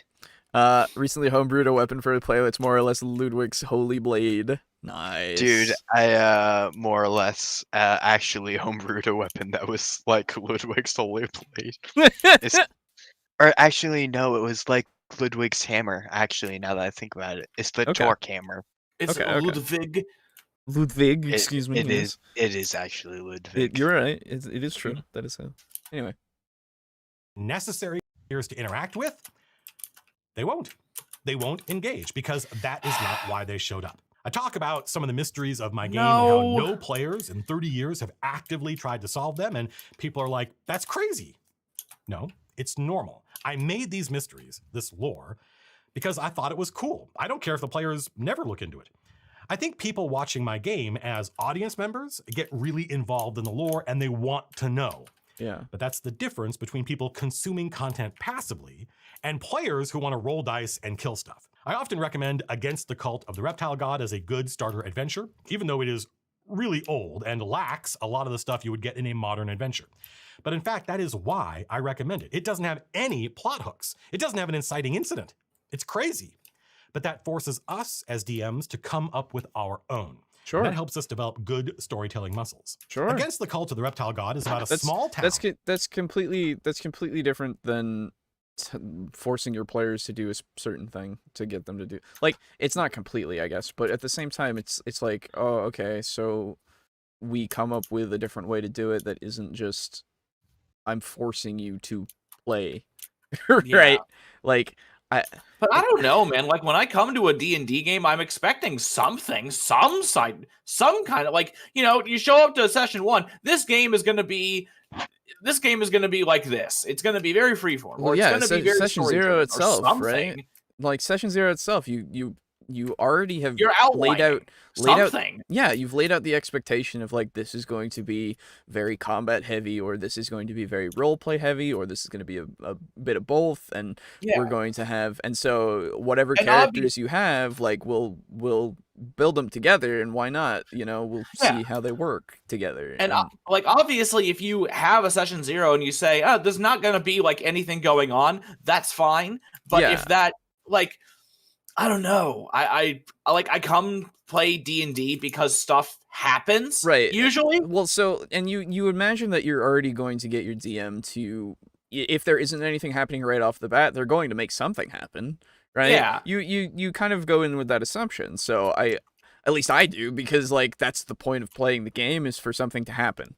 Right? Yeah, like, we don't just come to just roll dice for literally nothing. Right? Like, even, like, it can be anything. Like, even if it's just, we're going to be starting a shop. Right? Like, that is something. That is something, right? Like, some people might find that boring, but I would be fucking down, right? Yeah, no, dude, I want to play shopkeep. Yeah, I would love to do that and figure out how we're getting our supplies and how we're selling it, and if we're going to be rivals with another shop, and if we have to use some subterfuge, or, you know. Do we have to, like, fucking pay protection to somebody? Yeah, there's millions of possibilities. Can we catch them in the act and, like, get them arrested or something? Right, there's so many possibilities. Or it's like some gym fucking nobody who is demanding protection. Right, yeah, exactly. Somebody's trying to start some random dude, and you're like, what the fuck? Get out of here. You're not even in a gang. Yeah, you're just a guy. Get the fuck out. Right? So, like, this is so very I'm not strange. really that seems like something kind of pointless to me, learning to play an adventure that has nothing in it.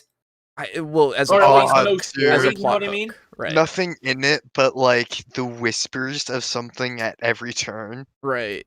Yeah. I don't know. So, yeah, no, I don't know either. This is very like, I agree with a lot of the sentiments, but I don't know about how he's presenting them. Right. Yeah. Exactly. It's like, I agree.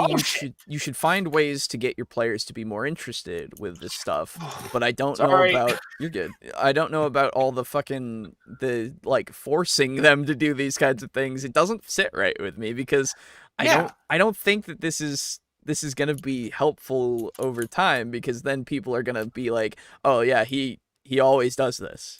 Right? Yeah, this isn't going to age well. I don't know. Unless this is a relatively old video. I think this is older. Let's see. Oh, is it? It might be. Hey everybody, Matt Colville here. So loud. I'm so sorry. Okay. No, this was from February 15th of this year. Oh, okay. Yeah, I don't think this is going to age well, my man. I don't know, man. Sorry. It's like, again, it's got some good advice, and I'm like, but there's something about it. It's like, it's rubbing me the wrong way. Yeah. As a longtime PC gamer, nice. I admit that I sometimes get anxious about missing content in a TTRPG, and end up checking under every rock until the GM is practically pushing me out of the scene. That's fair. Yeah, I mean, that's honestly, like, I don't know what he's talking about with, oh man, they don't give a shit about your world. Like, it's usually the opposite. Like, nobody wants to do the thing that I want them to do. Right, yeah, that's they're busy with the world. And again, I guess this could be, again, just his experience with how he's played, but man, yeah, maybe different groups, my man, like, play with different groups. I don't know. It's okay, Celia. I like to explore the game's environment setting too. Yeah. Oh, yeah. It's fucking cool to see everything in the setting. It's very nice. Yeah. Anyway, let's see what he says next. Small town that's been infiltrated by cultists. They kidnap people, bring them into the swamp, where an ancient Naga mind controls them, so they return back to town as somewhat mindless thralls to the Naga. That is bad. We should stop that. But the adventure provides no structure for this, and that's a problem. That's why I decided one of the PCs had a sibling who wrote letters home, and those letters get progressively more dire and frantic until the letters stop. That's the hook. Let's imagine the players don't take the bait. The PC is callous and cruel and never liked that sibling anyway. Okay, then the cultists will come to him. They've heard about him and want to convert him. Why? We're going to chase the PCs up a tree one way or the other. When the heroes reach the town, they have reason to be suspicious, but they often don't know what to do. They don't know how to go about fixing the problem. Remember the video on verbs? So then you give them hints. You give them things to like. This isn't the thing of like forcing them. You just drop things for them to pick up. You're literally that's not hard, right? Exactly. You place these things in certain areas so that people go spoilers, right? No, he's going into it so he can like explain how he would how to do how this. He ran it, right, or how he would run it in a way that is with his point here. But again, we're sitting here going, well, why the fuck would you do that? That's so weird. Like, why would you even be playing this if the players aren't going to be interested? Yeah, just at all. Yeah, right. That's completely separate from the lore, right? Hey guys. No, it's purely for the DM's sake. Right. It's true. You want to play I'm writing a new D&D campaign. Okay. You want to know what it is? What is it? Well, in my world, you guys are all like corporate managers. Okay. And you basically just sit in your office all day taking calls. Okay. And there's nothing interesting happens. But nothing. You don't make any big deals or anything like that. Oh, okay. And there's no there's none of this like corporate espionage or anything like that. But I didn't want to clutter up the plot. Am I going to get yelled at by a Karen or? Yes, your boss is all right, a Karen. Then I'm in. Oh god. Then I'm in. Okay. Because I'll get angry at the Karen. Yeah, dude, exactly. Like, but the Karen is it's not the villain. She's the hero. That's fine. I don't care. Give me an excuse to be snippy with the Karen. Dude, exactly. Your excuse to get snippy with the Karen is that she's a Karen. Fucking do what you do, boy.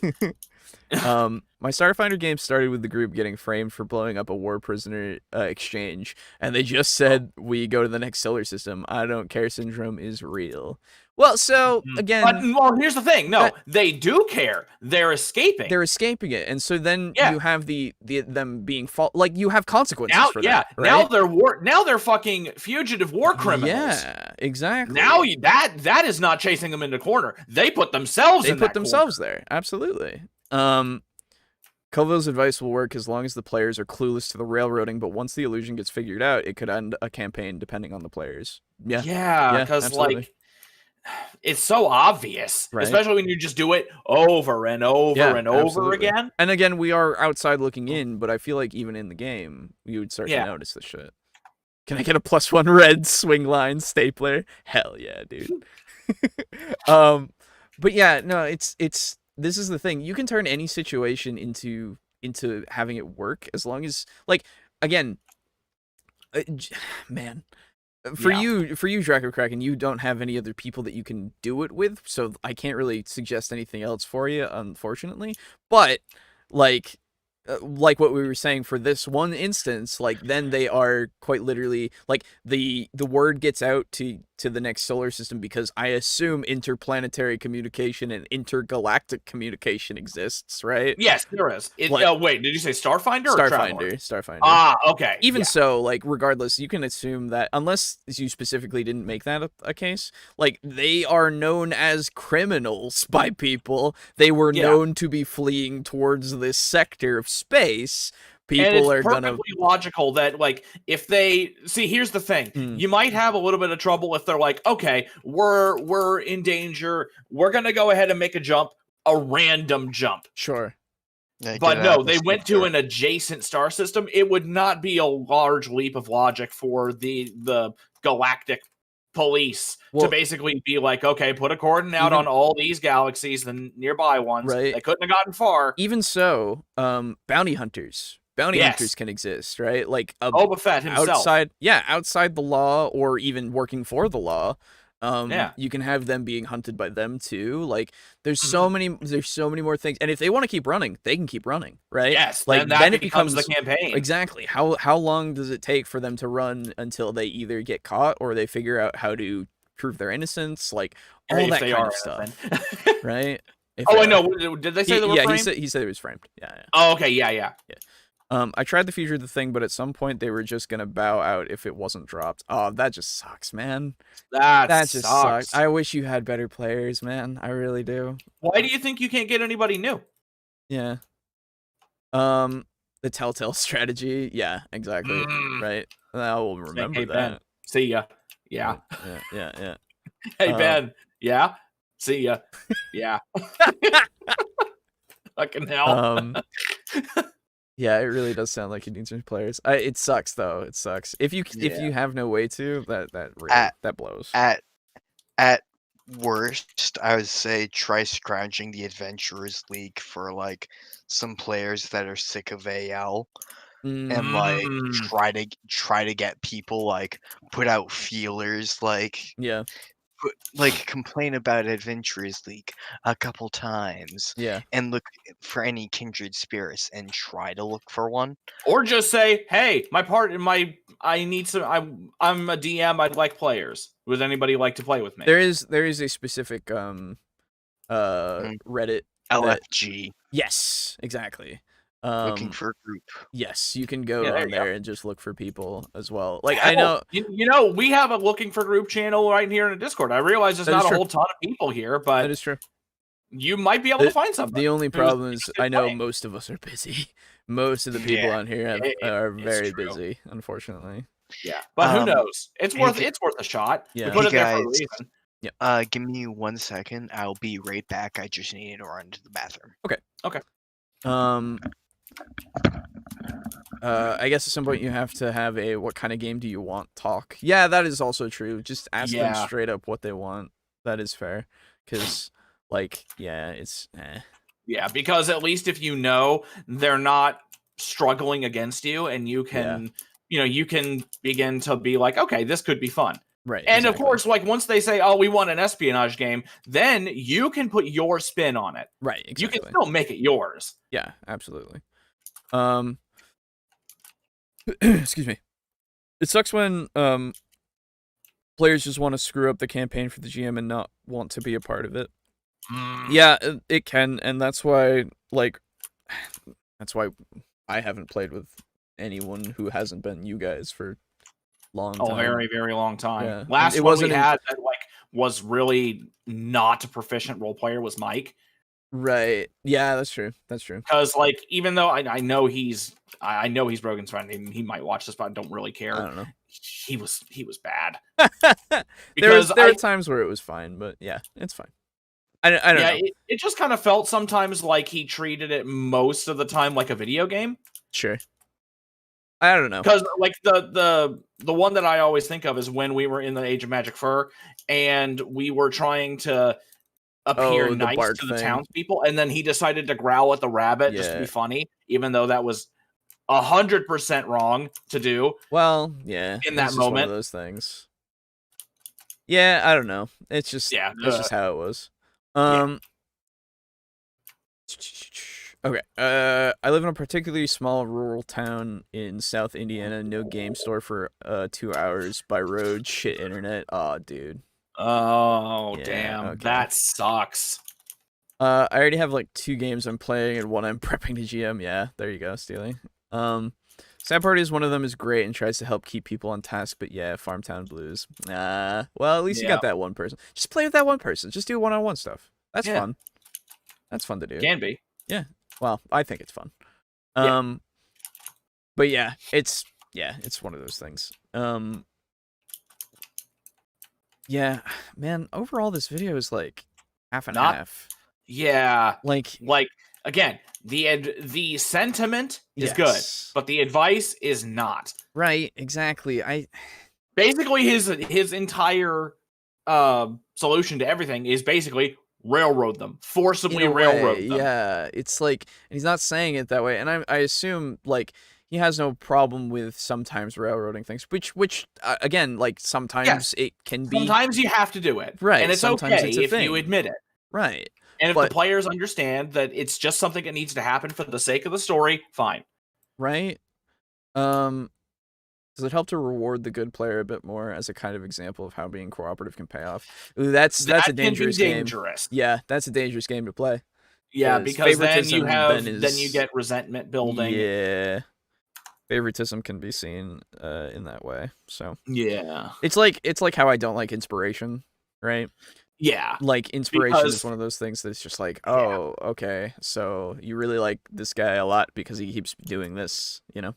Yeah, and so if it was as simple as the carrot and this like training a dog, if people were dogs, it would be fine. But people are not dogs. People are not dogs. It's true. Dogs are people, but people aren't dogs. Sure.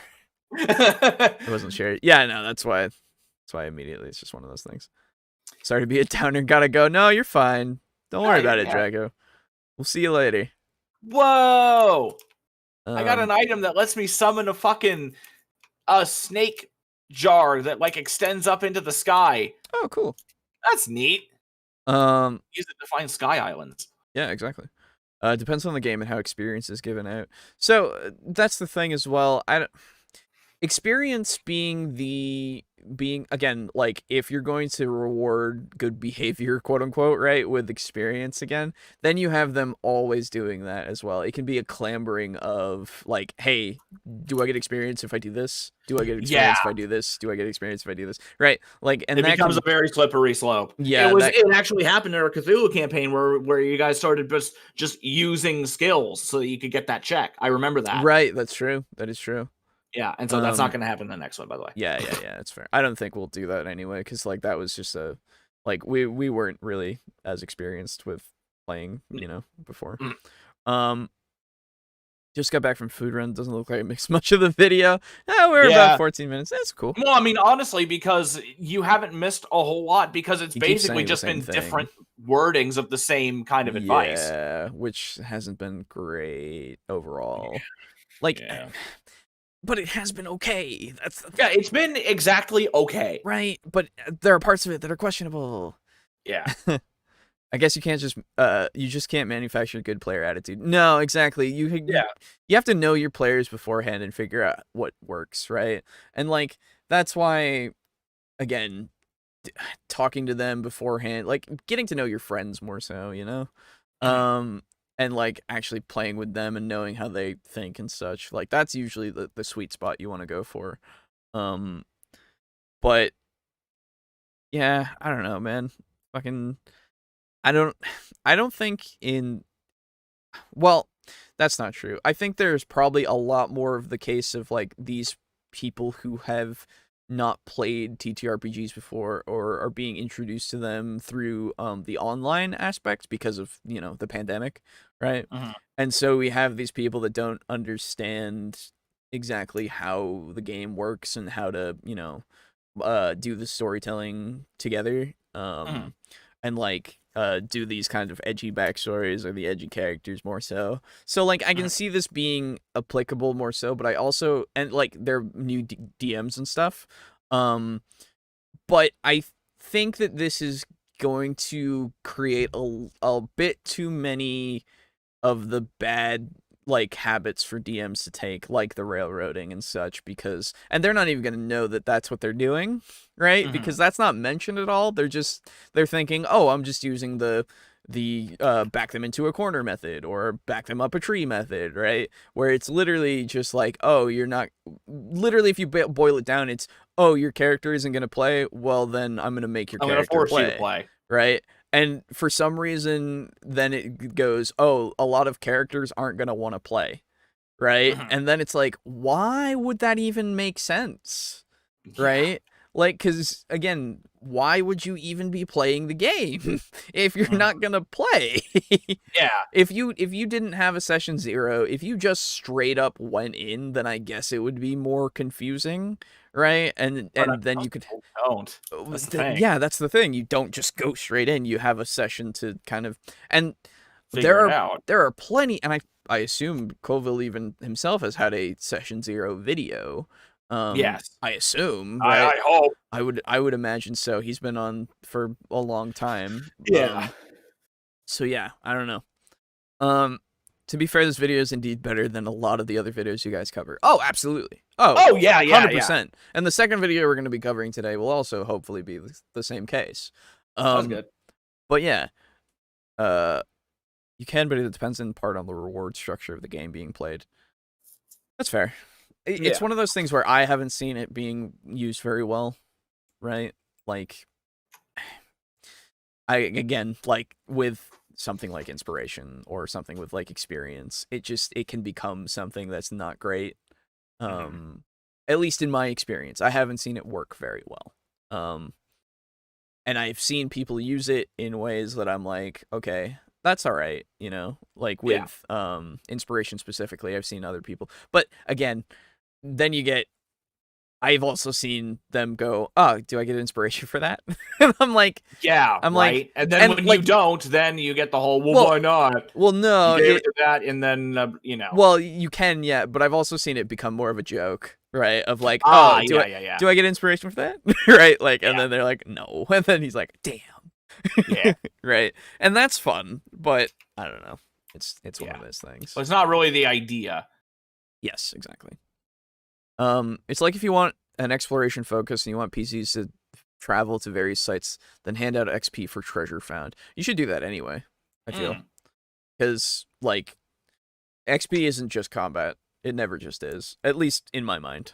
I think if you want them to value everything, you can, like, that's why with XP stuff, it's a lot, I don't know, it's a lot harder for me to use because I like milestone anyway.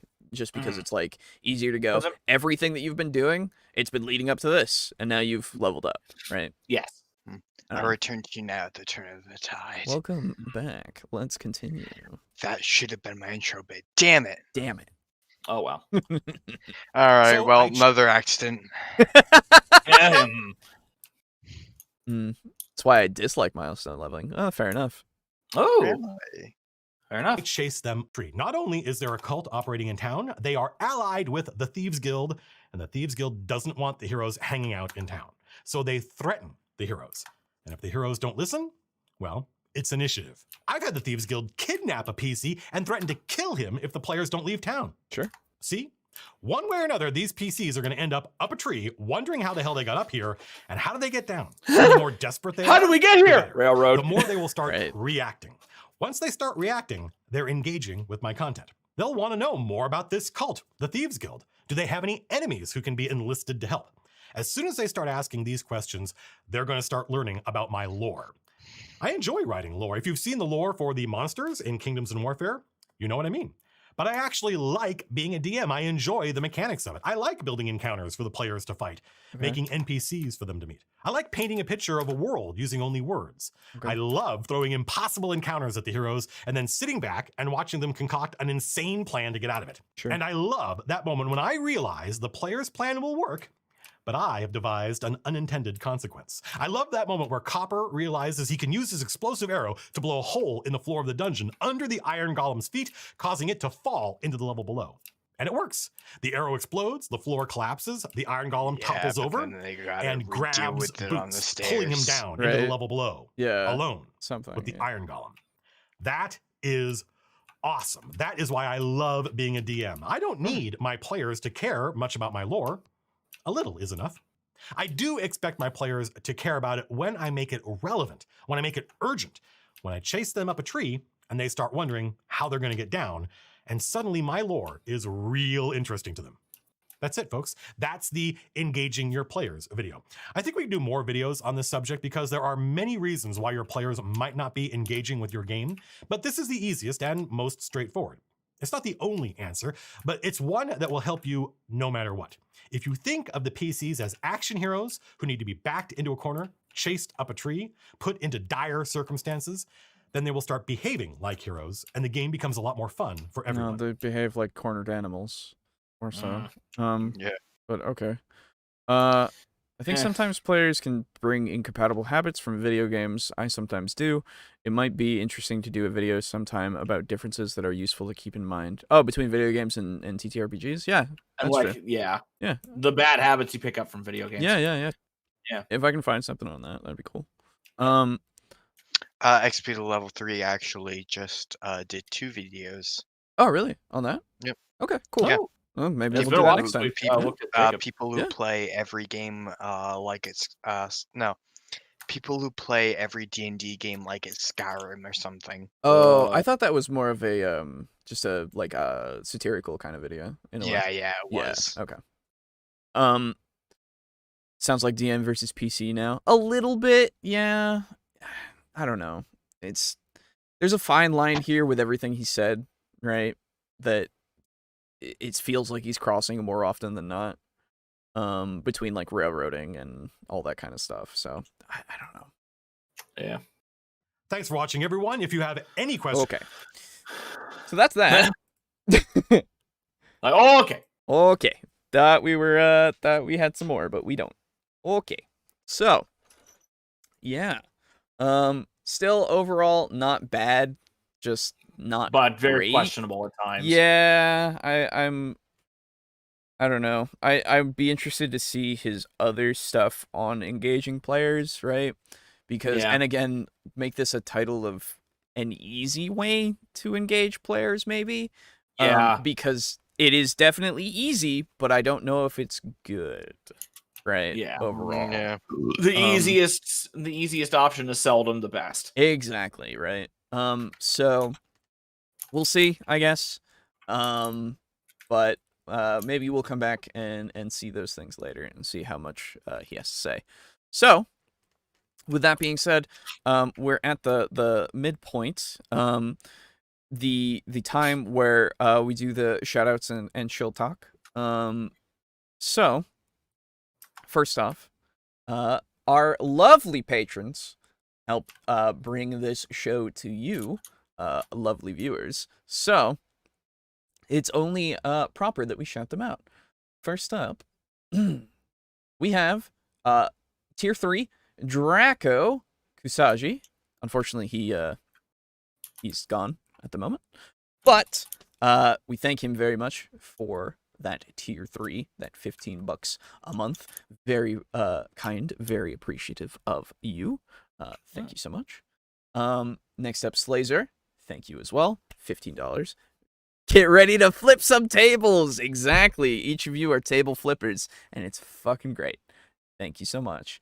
And speaking on that, Steely himself, flipping those tables since since before it was cool. Yeah, since before it was cool. Now he's up in Tier 3, flipping those golden tables, getting all them diamond tables, throwing them on the ground and smelting them down and getting all the money out of them.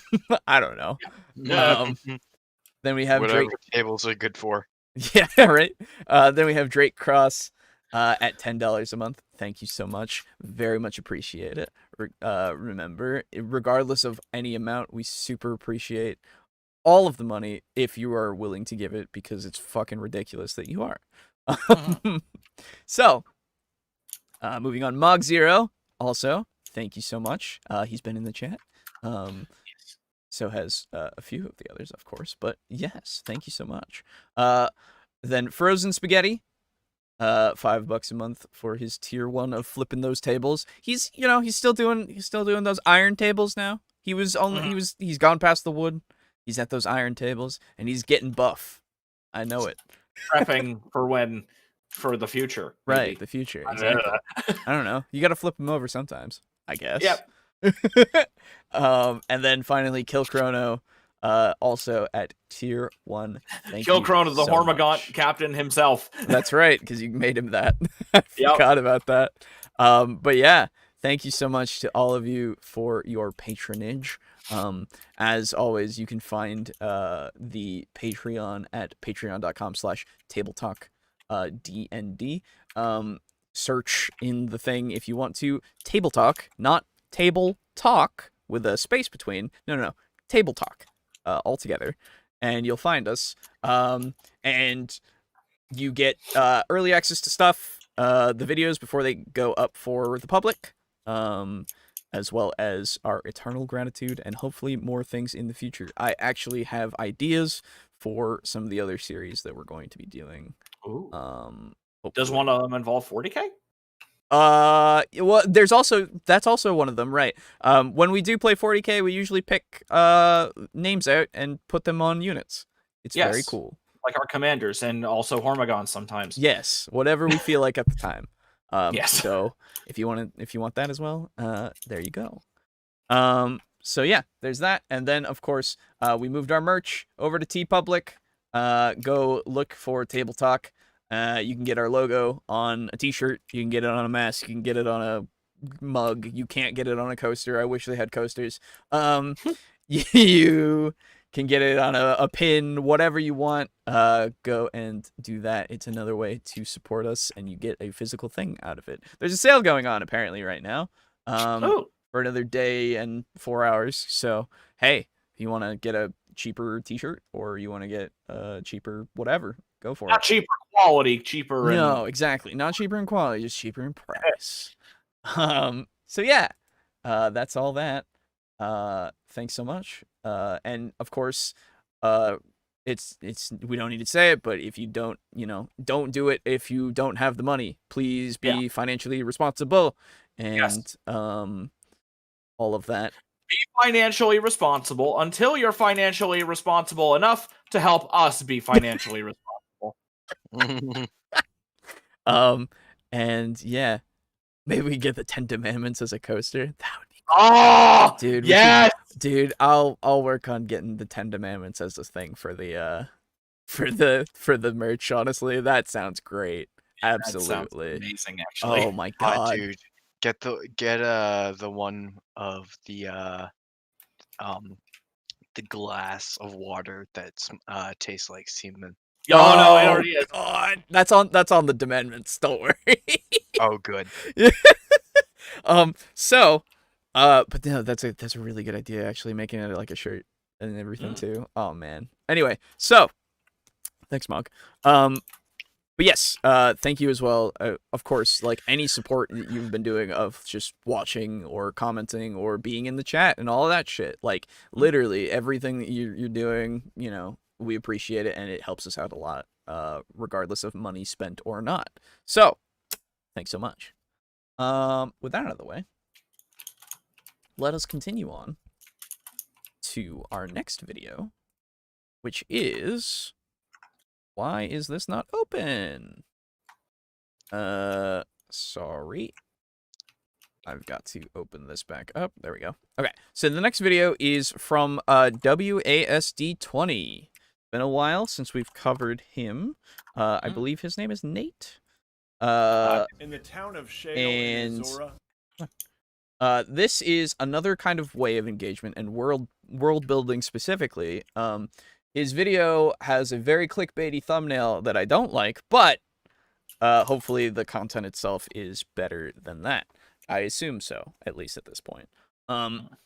This is Better Factions and Organizations World Building by him. So we will see what he has to say about it, because I don't know about you, but my factions are somewhat okay, maybe. I don't know. I haven't played with factions for a while, honestly. So, yeah, it'd be interesting to see what he has to say about it. And so, let us begin. In the town of Shale in Azora, crime is on the rise as an organization known by most as the Thieves Guild has gone unchecked, stealing things from the good citizens of the town. These recent actions have put the Thieves Guild directly at odds with the stalwart defenders of Shale known as the Town Guard. Yeah, these factions are boring. Okay, good. I'm glad that was just a bit. My name is Nate. Because like when he said the Thieves Guild, right, I was like, oh god, please tell me he's not being serious. Right, no, it's a bit. It's still, it's one of those things. Yeah, where, it's again, a good bit. Again, it's just like, oh yeah, of course they are, because you made them that way. Yeah. Okay. 20, a channel about tabletop RPGs and fantasy maps. If that sounds like something you're into, I would love to have you subscribe. It's free, it's easy, and it helps me out. I don't know, but okay, so I understand, like, yeah, it's free, but like we don't need to do that. Come on. Yeah, like it's just if it's free, then if it's free and it doesn't do anything for you, then it doesn't help you. Well, no, it does. It does, right? Because well, actually subscribing subscribing does nothing. Viewing and clicking does. Subscribing does technically. Does it? Well, in the sense of once, like, if we get to 1,000, I really hope we do, because I want to be able to use community posts to actually tell people, like, if we're delayed on YouTube specifically when they don't follow us on our Twitter or are part of our Discord, right? Because, like, that would be super useful, but it's locked behind 1,000 subs, which is annoying. But yeah, it's pretty stupid. Yeah, I don't understand why, but anyway, so get us to 1,000 subs, everybody. Share our videos. It'll actually help us. It will help, yeah. So it does help, but what I'm saying is more just we don't need to tell people. I'm not even subbed. Oh my god! No, you are. You are. I remember you did it. Am I? Yeah. Oh, that's right. I am. Yeah. Okay, never mind. Yeah, we all are, I think, except for me. I am. So you gotta boost up that sub count artificially. Oh my god. No. Oh no, I am. That's right. I remember. Anyway, so it's just one of those things that's a little bit of a pet peeve. Plus, we haven't even gotten to any of your content yet. You did a bit. Come on. Anyway. Yeah. Hit the bell button down below there to get notified when I post new videos. In this video, we'll be talking about how you can create more interesting. I don't know why, but I'm looking at his Pathfinder core rulebooks. Yeah. I'm like looking at them and like just drooling. I'm like, oh, give me them. I thought you already had them. Yeah, I do. But I want yours. But there's 1E and 2E. Oh, that's true. That is true. And I only have the core rulebook for 2E. Yeah. Oh, I see. I don't even have 1E. Oh. The books are calling to you. And organizations that can help bring your world to life. Before we get into that, though, I want to thank my sponsor for this video, World and... Okay. Well, no, this is fine. It's just, that's how sponsors be. You gotta put them I in know. Sponsors be fucking annoying. So stay tuned for that. And in the meantime, go over to worldanvil.com and get started. World Anvil, if you want to sponsor us, we'll do it, but like, not until. Anyway. Foundational questions to answer about your world.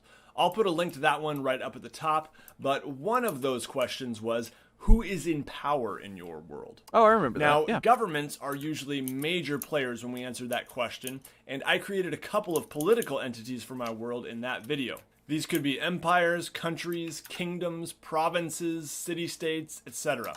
Different names for the same thing. On governments and political. No, they're not. Kinda. Empires and kingdoms. They're empires are several in kingdoms. the context of D&D. They're effectively the same thing. Empires are several kingdoms all together under one rule. Oh, okay. Yeah, they're all different. Okay. Just learn better, dude. Okay, will. That's a long 1:30 beginning. I think most people would have checked out. It's true. Maybe. I don't know. Political entities, I think they're really important. But in this one, we'll actually mostly be focusing on smaller or less obvious organizations. So to give you some examples of what we might be talking about here are a bunch of different faction types. Monastic orders, guilds, professional organizations, criminal organizations, shadowy networks, businesses, law enforcement, alliances, political movements, religious groups, cultural or racial groups, adventuring groups, mercenaries. I'm sure there are tons of others, so please leave your comments down below if you think I'm missing any obvious ones. These groups really make your world come alive, and they add a lot of drama. They can remind your players that the world does not revolve around them and their heroic quest. Now, there's obviously something to an RPG focusing on your player characters and making them feel heroic, but if you want your players to be immersed, give them a world that feels more alive than that. One way you do this is by creating groups that have conflicting interests and secrets and are making moves independent of the player characters. I like that this is directly against... You remember when we covered XP to level 3, and he was talking about how you shouldn't have other, like, adventuring groups and all of that? Because wait, that was a thing that he said? Oh yeah, yeah. Do you not remember? Oh my god! I think you were there. Maybe I wasn't there for that. I don't remember that. I actually have a rival adventuring group. Right. Oh, yeah. That is actually going to be a villain group later. There you go. On. Yeah, exactly.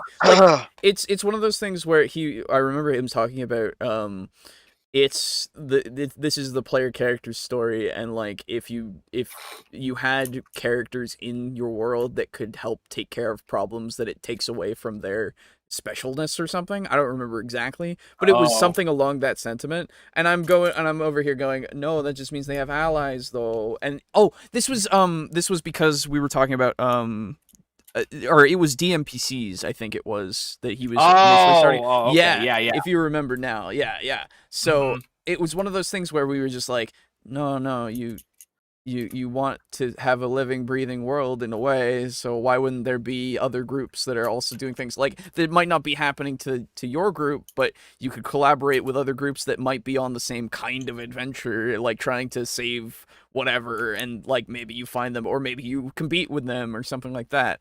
And like it's interesting to see the stark other side of this in this video, where it's like, yeah, you could have a bunch of people that are making it so that they understand that this is a world and they're immersed, and yet it still like allows you to have them be heroic and like the main characters, quote unquote, right? Like anyway, it's just interesting.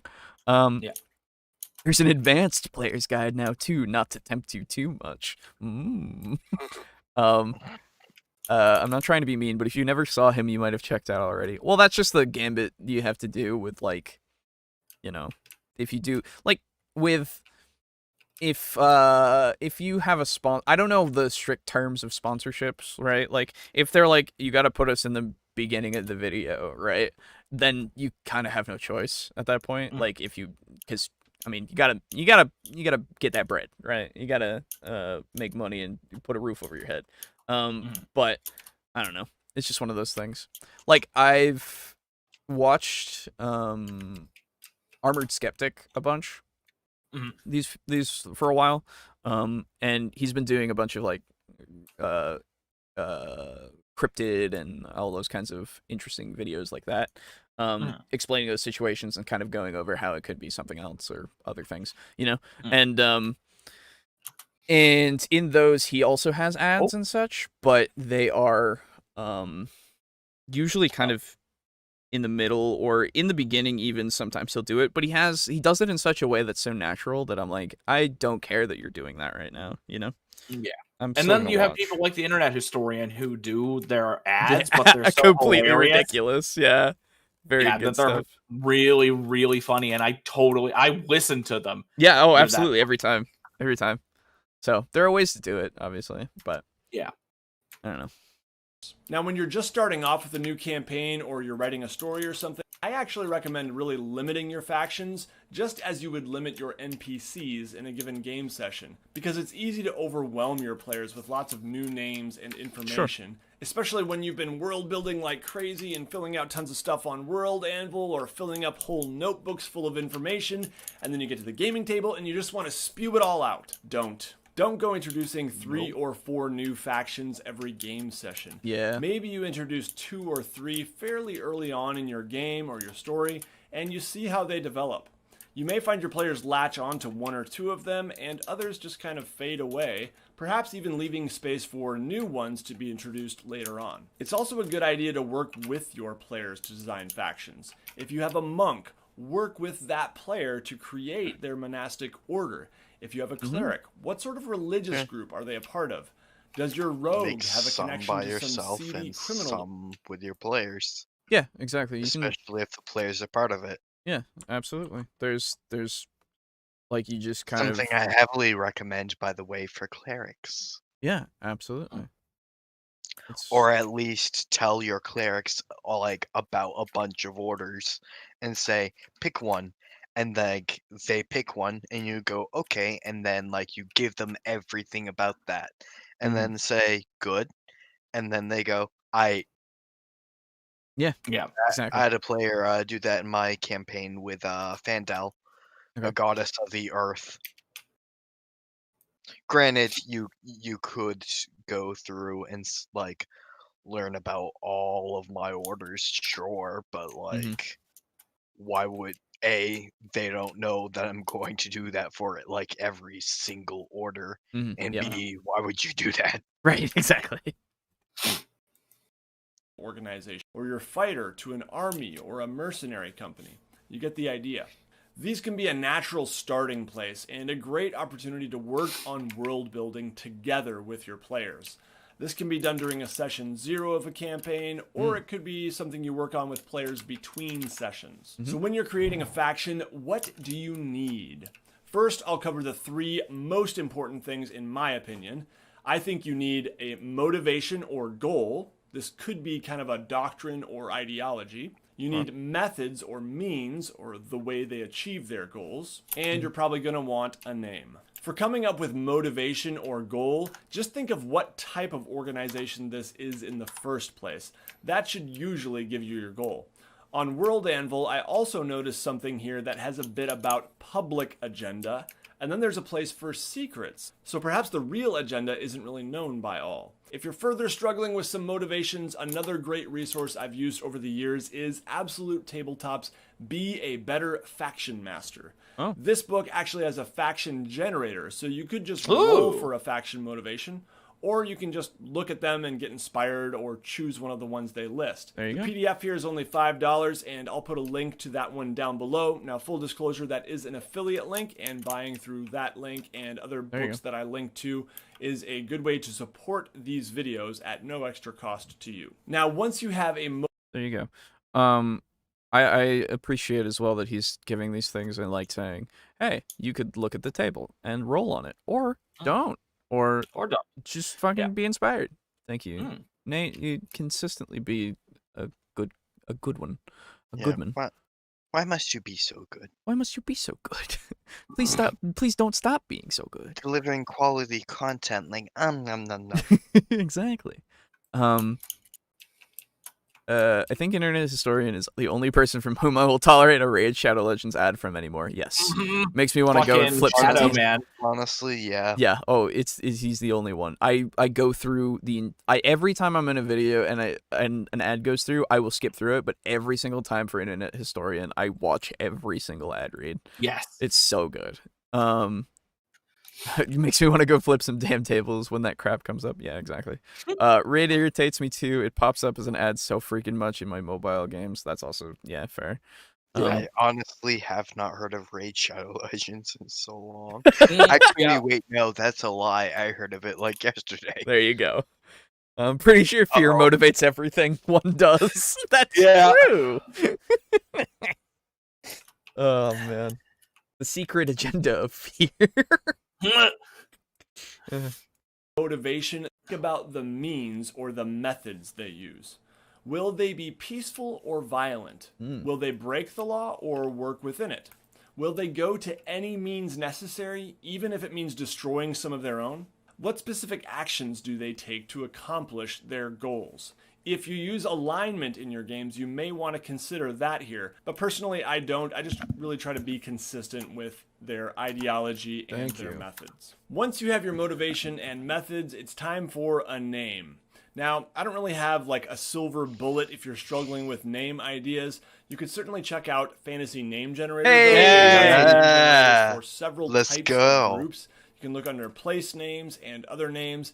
And by the way, if you're looking for a good cover for a criminal network, definitely look into the daycare name generator. Nothing will throw off the Okay. So I actually have a thieves guild that I disguised as a soup kitchen for the homeless. There you go. Nice. Right? Oh man, that's great. That's hilarious. I love this. Okay, thank you, Nate. Oh my god. Fucking even going to fucking Fantasy Name Generator, the thing that we use all the fucking time. Yeah.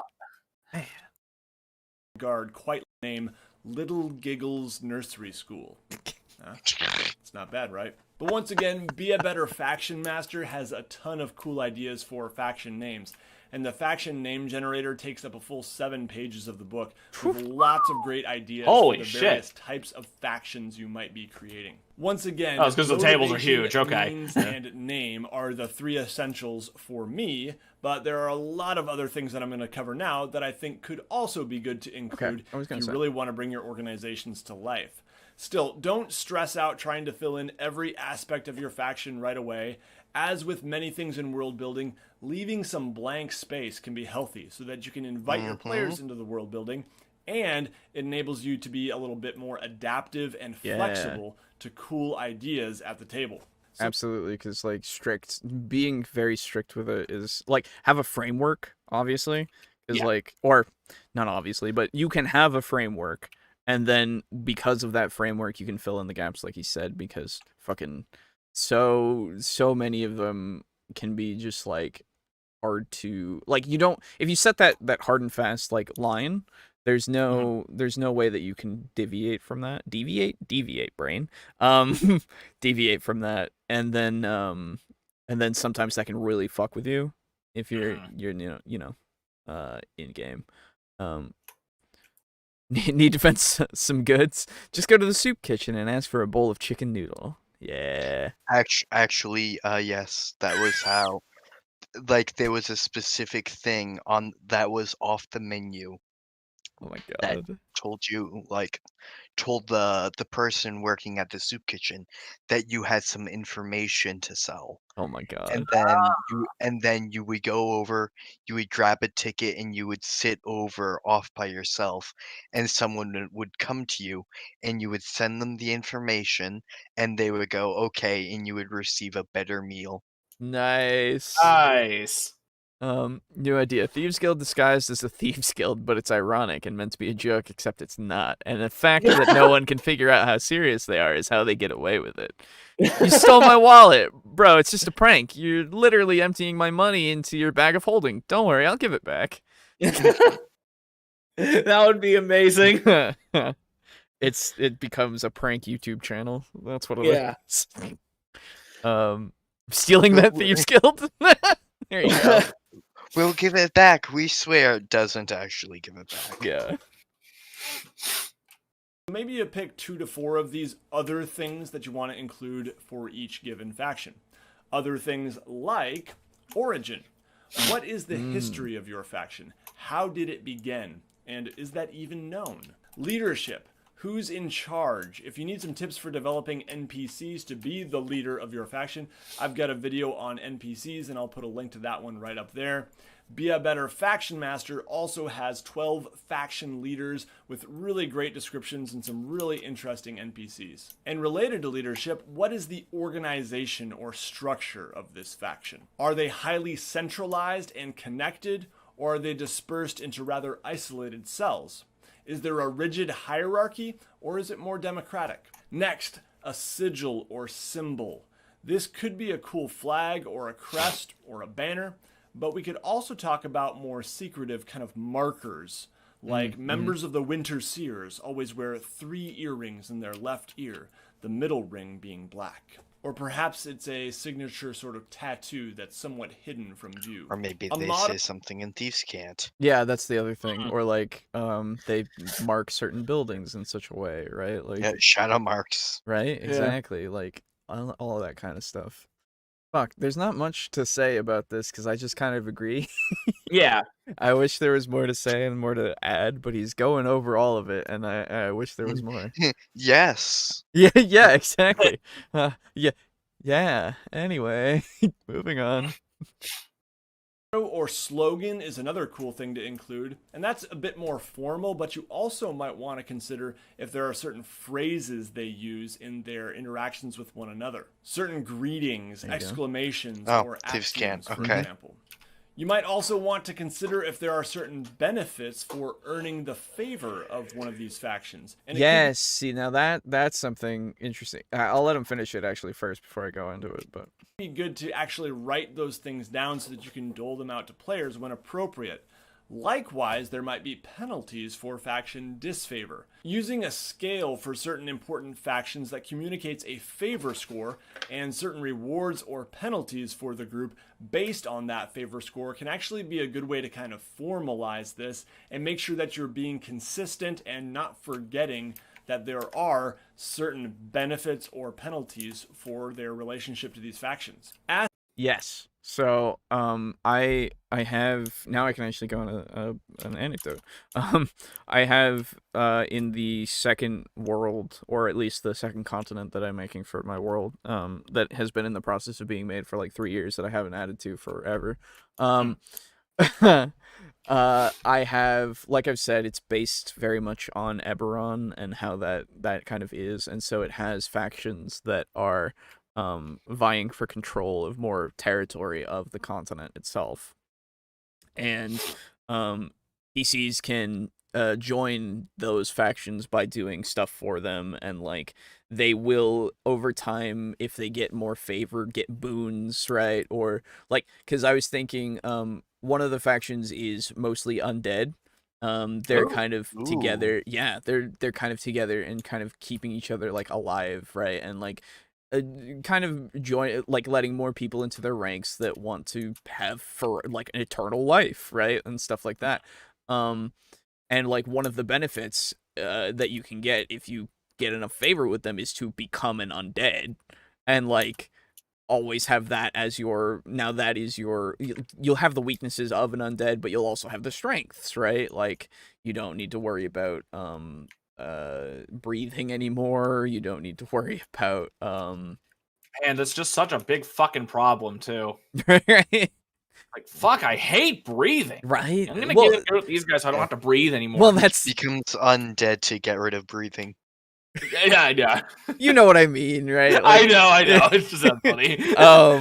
But that's one of like the highest honors that you can get to be like, there are living people as a part of this faction, but it is more of like, you know, outcasts. It's ruled and like overseen by the undead. Dead, yeah, the dead guys. Yeah. So absolutely. I take it that they are like the more humanoid undead, like vampires. Yes. Yeah. Okay. Yeah. I didn't expect it to be like, oh, they got fucking zombies walking around. They're just like normal people. Well, so there are like not ghouls. Ghasts. The ones that actually can think. Oh, okay. I don't remember which one. Oh, the whites. Yes. Okay. There are whites who actually have semblances of intelligence. Well, if it's D&D, ghouls can think. Can the ghouls? Well, but are the ghouls like conversational? I don't remember. Yeah, with their own kind, maybe.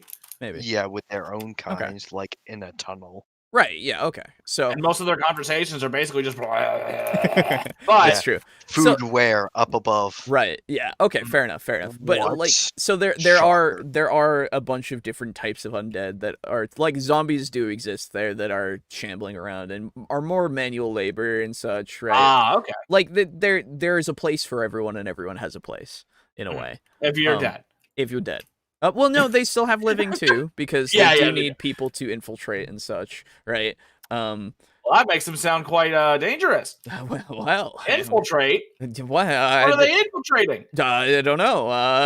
Anyway, so there's a lot of that's the whole kind of thing. Like each faction, I don't know exactly what I'm gonna give for benefits for each faction. But that one is very much like easier for me to figure out because of the way that it is, of like undeath is like very sacred to them in a way of like, this is our gift to you, right? And the type of undeath that you get might be different depending on how high you go, right? Oh. Or like what family. Yeah, exactly. Right, like which vampire count, if you will, do you fall under? Like that's that affluence there. So yeah, that's that political or not faction structure for at least one of them. I do have ideas for the other ones. Like one of them's more of an inventing kind of faction that's more about research and invention and progress. And all of that, and again, they're trying to get more control of things in order to study and understand and try to figure out why the big calamity happened, and try to spread that knowledge to other people that are worthy of it in a way, you know. So right, anyway, so that's kind of just like having those benefits is something that, because like for the knowledgeable, it might be like big spells, like spell scrolls that you couldn't get otherwise, or you know, other kinds of things like that. I don't know. Yeah. But it is a big thing to like have them, if they're able to be joined or if they're opposed, like have those kinds of scales like he was talking about, which is interesting to think of, because assigning value to actions is one of those things that I find is kind of hard to do. Like giving a numerical value of like, you're at 0 to 100 on your faction scale. You can go to negative 100 as well, but how much is this worth, right? Like, and I don't want to, I don't want to undervalue it or overvalue it, right? Because I don't want them to progress at a rate that's too fast or too slow. But that's just the whole thing. This could be a cool flag or a lame flag. Makes the players wonder what kind of dorks would choose something like that. Piques their interest. That's true. Yeah. Undead Faction sounds like a great story element and an awesome RP inspiration. Lots of debate characters could have. Yeah, oh yeah, like is it right to continue to have them exist? Right? Like they're undeaf and death comes from us all, for us all. So is this really the natural progression? Do we all become this? You know, do we all join the Undead Guild? Yeah, is that really have right? many benefits. Is that right? Do we just continue to live forever? And like, I don't know. Sounds like a faction from Daggerfall. Okay, cool. I'm that sure if that's Aiden, the case. Can you confirm? Never actually played Daggerfall. There you go. Oh. So cool. I'm not original. I understand that. Assets are another thing you might want to consider here. World Anvil suggests that you think about silver and gold, buildings, troops, equipment, weapons, ships and horses, castles, and other fortifications. Yeah. Another valuable asset could actually be public opinion. Actually, where's my mouse? There it is. Oh, there we go. Okay. Who was the one who came up with the bunch of undead that like want to, or vampires that wanted to like get out and spread but stayed like all in the country they're in? Guy. Oh yeah, that was Guy. Yeah, that was Guy. How to be a great GM. Okay. Yeah. That's right. I forgot about that. Because I've been thinking about like that the whole time. Because it's a nation of vampires, because apparently dragons were a big fucking thing in his world, and they were basically humans and other races joined forces to fight off dragons, and vampires were one of them. Because of their aid in fighting off the dragons, they were given a country to live in. And if you are a human born in that country, you cannot leave. And if you do leave, you are hunted by both countries, because if you're a human born there, you are food for the vampires. And if you escape and the food starts to dwindle, well, this nation of vampires is going to be like, hey, we had a fucking agreement that you're supposed to, if anybody tries to leave here, you need to catch them, bring them back to us so we can fucking eat them. Yeah. And then, so the human countries put their, because it's their ass. Yeah, exactly. Right. So it's a really interesting concept to have that kind of border dispute effectively. Which actually, now that you've mentioned that, now I need to think about food supply. Fuck. Okay. For the undead? For my thing. Yeah. For the undead? Yeah. Just come up with an alternate. Pull a Twilight. Yeah. Well, I they wasn't eat gonna off say a deer and Twilight, but a Games Workshop on them. Oh, true. Yeah, that's true. Pull a GW, like it's not. Maybe it's Infamy or something. Okay. They eat infamy. Yeah, Is there yeah, you know. But what did they do recently that was cool? Oh no, I've got it. I've actually thought of something now. Okay, we're good. A lot of public. I'm taking. Okay, so I'm taking the old concept of the vampires that feed off of other things like emotions. Okay. So I think I'm gonna alright. have. Yeah, I think I'm gonna have them feed off of emotions more so. That'd be interesting. Or like Vampire the Masquerade, where the vampires can feed without draining entirely. There's also that. Yeah, absolutely. Yeah. But I think it'd be more interesting for mine to be more unique like that, because that was an old thing. I think in AT&D, I think, where they had specific ones like that as well. So I think bringing those back would be interesting. Anyway, I don't know, having someone chained up and just like a food source for like a family of vampires. Barely alive, and then like a family of zombies moves in and just eats him from the bone. Right. Makes me think of that scene in the Rick and Morty where the wasp family was eating the caterpillar black teacher guy. That's right. It also reminds me of the vampire movie that I always refer to every time. Daybreakers, I think it was. Yep. Oh, and here I was thinking it was Resident Evil. Nope. Nope, because I've never watched it. Well, it's about to be Resident Evil 7. Zombie. Big titty goth vampire GF. No, that's Resident Evil. Yeah. That's Resident Evil 8. Oh, that's 8? Oh, I thought that was 7. My bad. A trailer, which, by the way, I have A, missed, and B, not watched yet. Same. But I know of the GF. Oh, of course. Everyone does. Oh, yeah. I haven't watched it either, nor have I played the demo, but I know of her. I watched them and Dante talking, and I'm like, hell yeah. Nice. Support for your in a certain town, that is most definitely a valuable asset. And that kind of leads us into the next bit, relationships. How does this faction relate to the other factions in the setting or the authorities? Is there animosity, cooperation, indifference?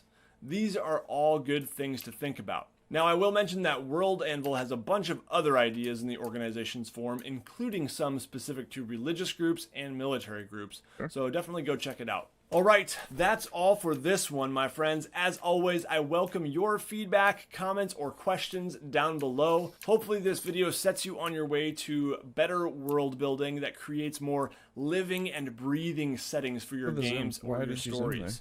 Before we go here, I do want to thank the WASD20 patron. All right, yeah, so, I mean, that's it. I went by really fast. Holy shit. Yep. Yes. Yeah, wow. Okay. Well, good video overall. I agree with most of it. I wish there was more that I could, comment on, but the construction and everything. Just I don't like your clickbaity thumbnail. That's about it. Yeah. That's really the only thing. Honestly, though, if that's the worst thing about his video. Yeah. Yeah. Yeah, no, I can pass it by, obviously. That's just personal, I just don't like those clickbaity things. That's just me. See memes about that vampire everywhere. Yeah, that's true. That's because it's good. It's because it's good. So yeah, I mean that's gonna do it for us tonight. I fucking easy stream, boys. Easy podcast. Fucking I like it. There you go. Good Welcome one back. for you to come back to. Welcome back, sir. Especially Ken barely thinks and then just go, yes. Good. So yeah, thank you. Actions, yes. Thank you everybody out there for tuning in, watching, and hanging out and talking. Very much appreciate it. It's been fun as always. Hope you guys enjoyed. Of course, as at the end here, thank you to our patrons once again. I was just thinking of make sure had better thank the patrons. Yeah, no, of course. And like as I thought it, you said it. Oh yeah, don't worry. I've gotten into the routine. No, we got this shit down. I got into the routine now. So yeah, thank you again to Draco Kusagi, Slazer, Steely, Drake Cross, Mog Zero, Frozen Spaghetti, and Kill Chrono. You guys are amazing with your donations. Thank you so much. Yeah, you can. So Alejo, how much we making per month? I better be expecting my check, huh? Nah. Don't worry, it's coming. I just haven't cashed it out yet to do anything to the podcast yet. So hold on. Yeah. You better get one. Looking at that accident like it was actually cut brake lines. Oh my god! You better get a new microphone with your payment then, I guess. I guess I didn't take out a bigger life insurance policy. Aiden's not the type to actually get in an accident. Why would he get in an accident on a straightaway of all places? Yeah, exactly, right? Jim never drinks coffee at home. New idea. Thieves Guild that fronts as a Patreon for a podcast. No. Thieves Guild that fronts as actually someone who underwent an accident. And then goes around and begs for money, and then you go, "Oh, that poor guy. That poor man. Yeah, I'll give him his money. I'll chip in $5. Yeah." Anyway, then you never see that $5 again. Exactly. That's how money works. So yes, thank you so much to everybody. Very much appreciate it. Hope you. In reality, the Patreon money was used to buy GameStop shares. GameStop shares. Yeah. So yeah, you can find the podcast Tuesdays first streaming at 9 p.m. Eastern Standard Time, and then again on Fridays at 4 p.m. Eastern Standard Time for the VOD, and then again on Mondays at 12 p.m. or so Eastern Standard Time for podcasting services of choice for the audio-only version. Other than that, check our description for links for all of our stuff. Remember the Patreon if you feel like doing that and are financially able to. Please do not feel like it is obligated. And the merch stuff as well. Yes, only if you can.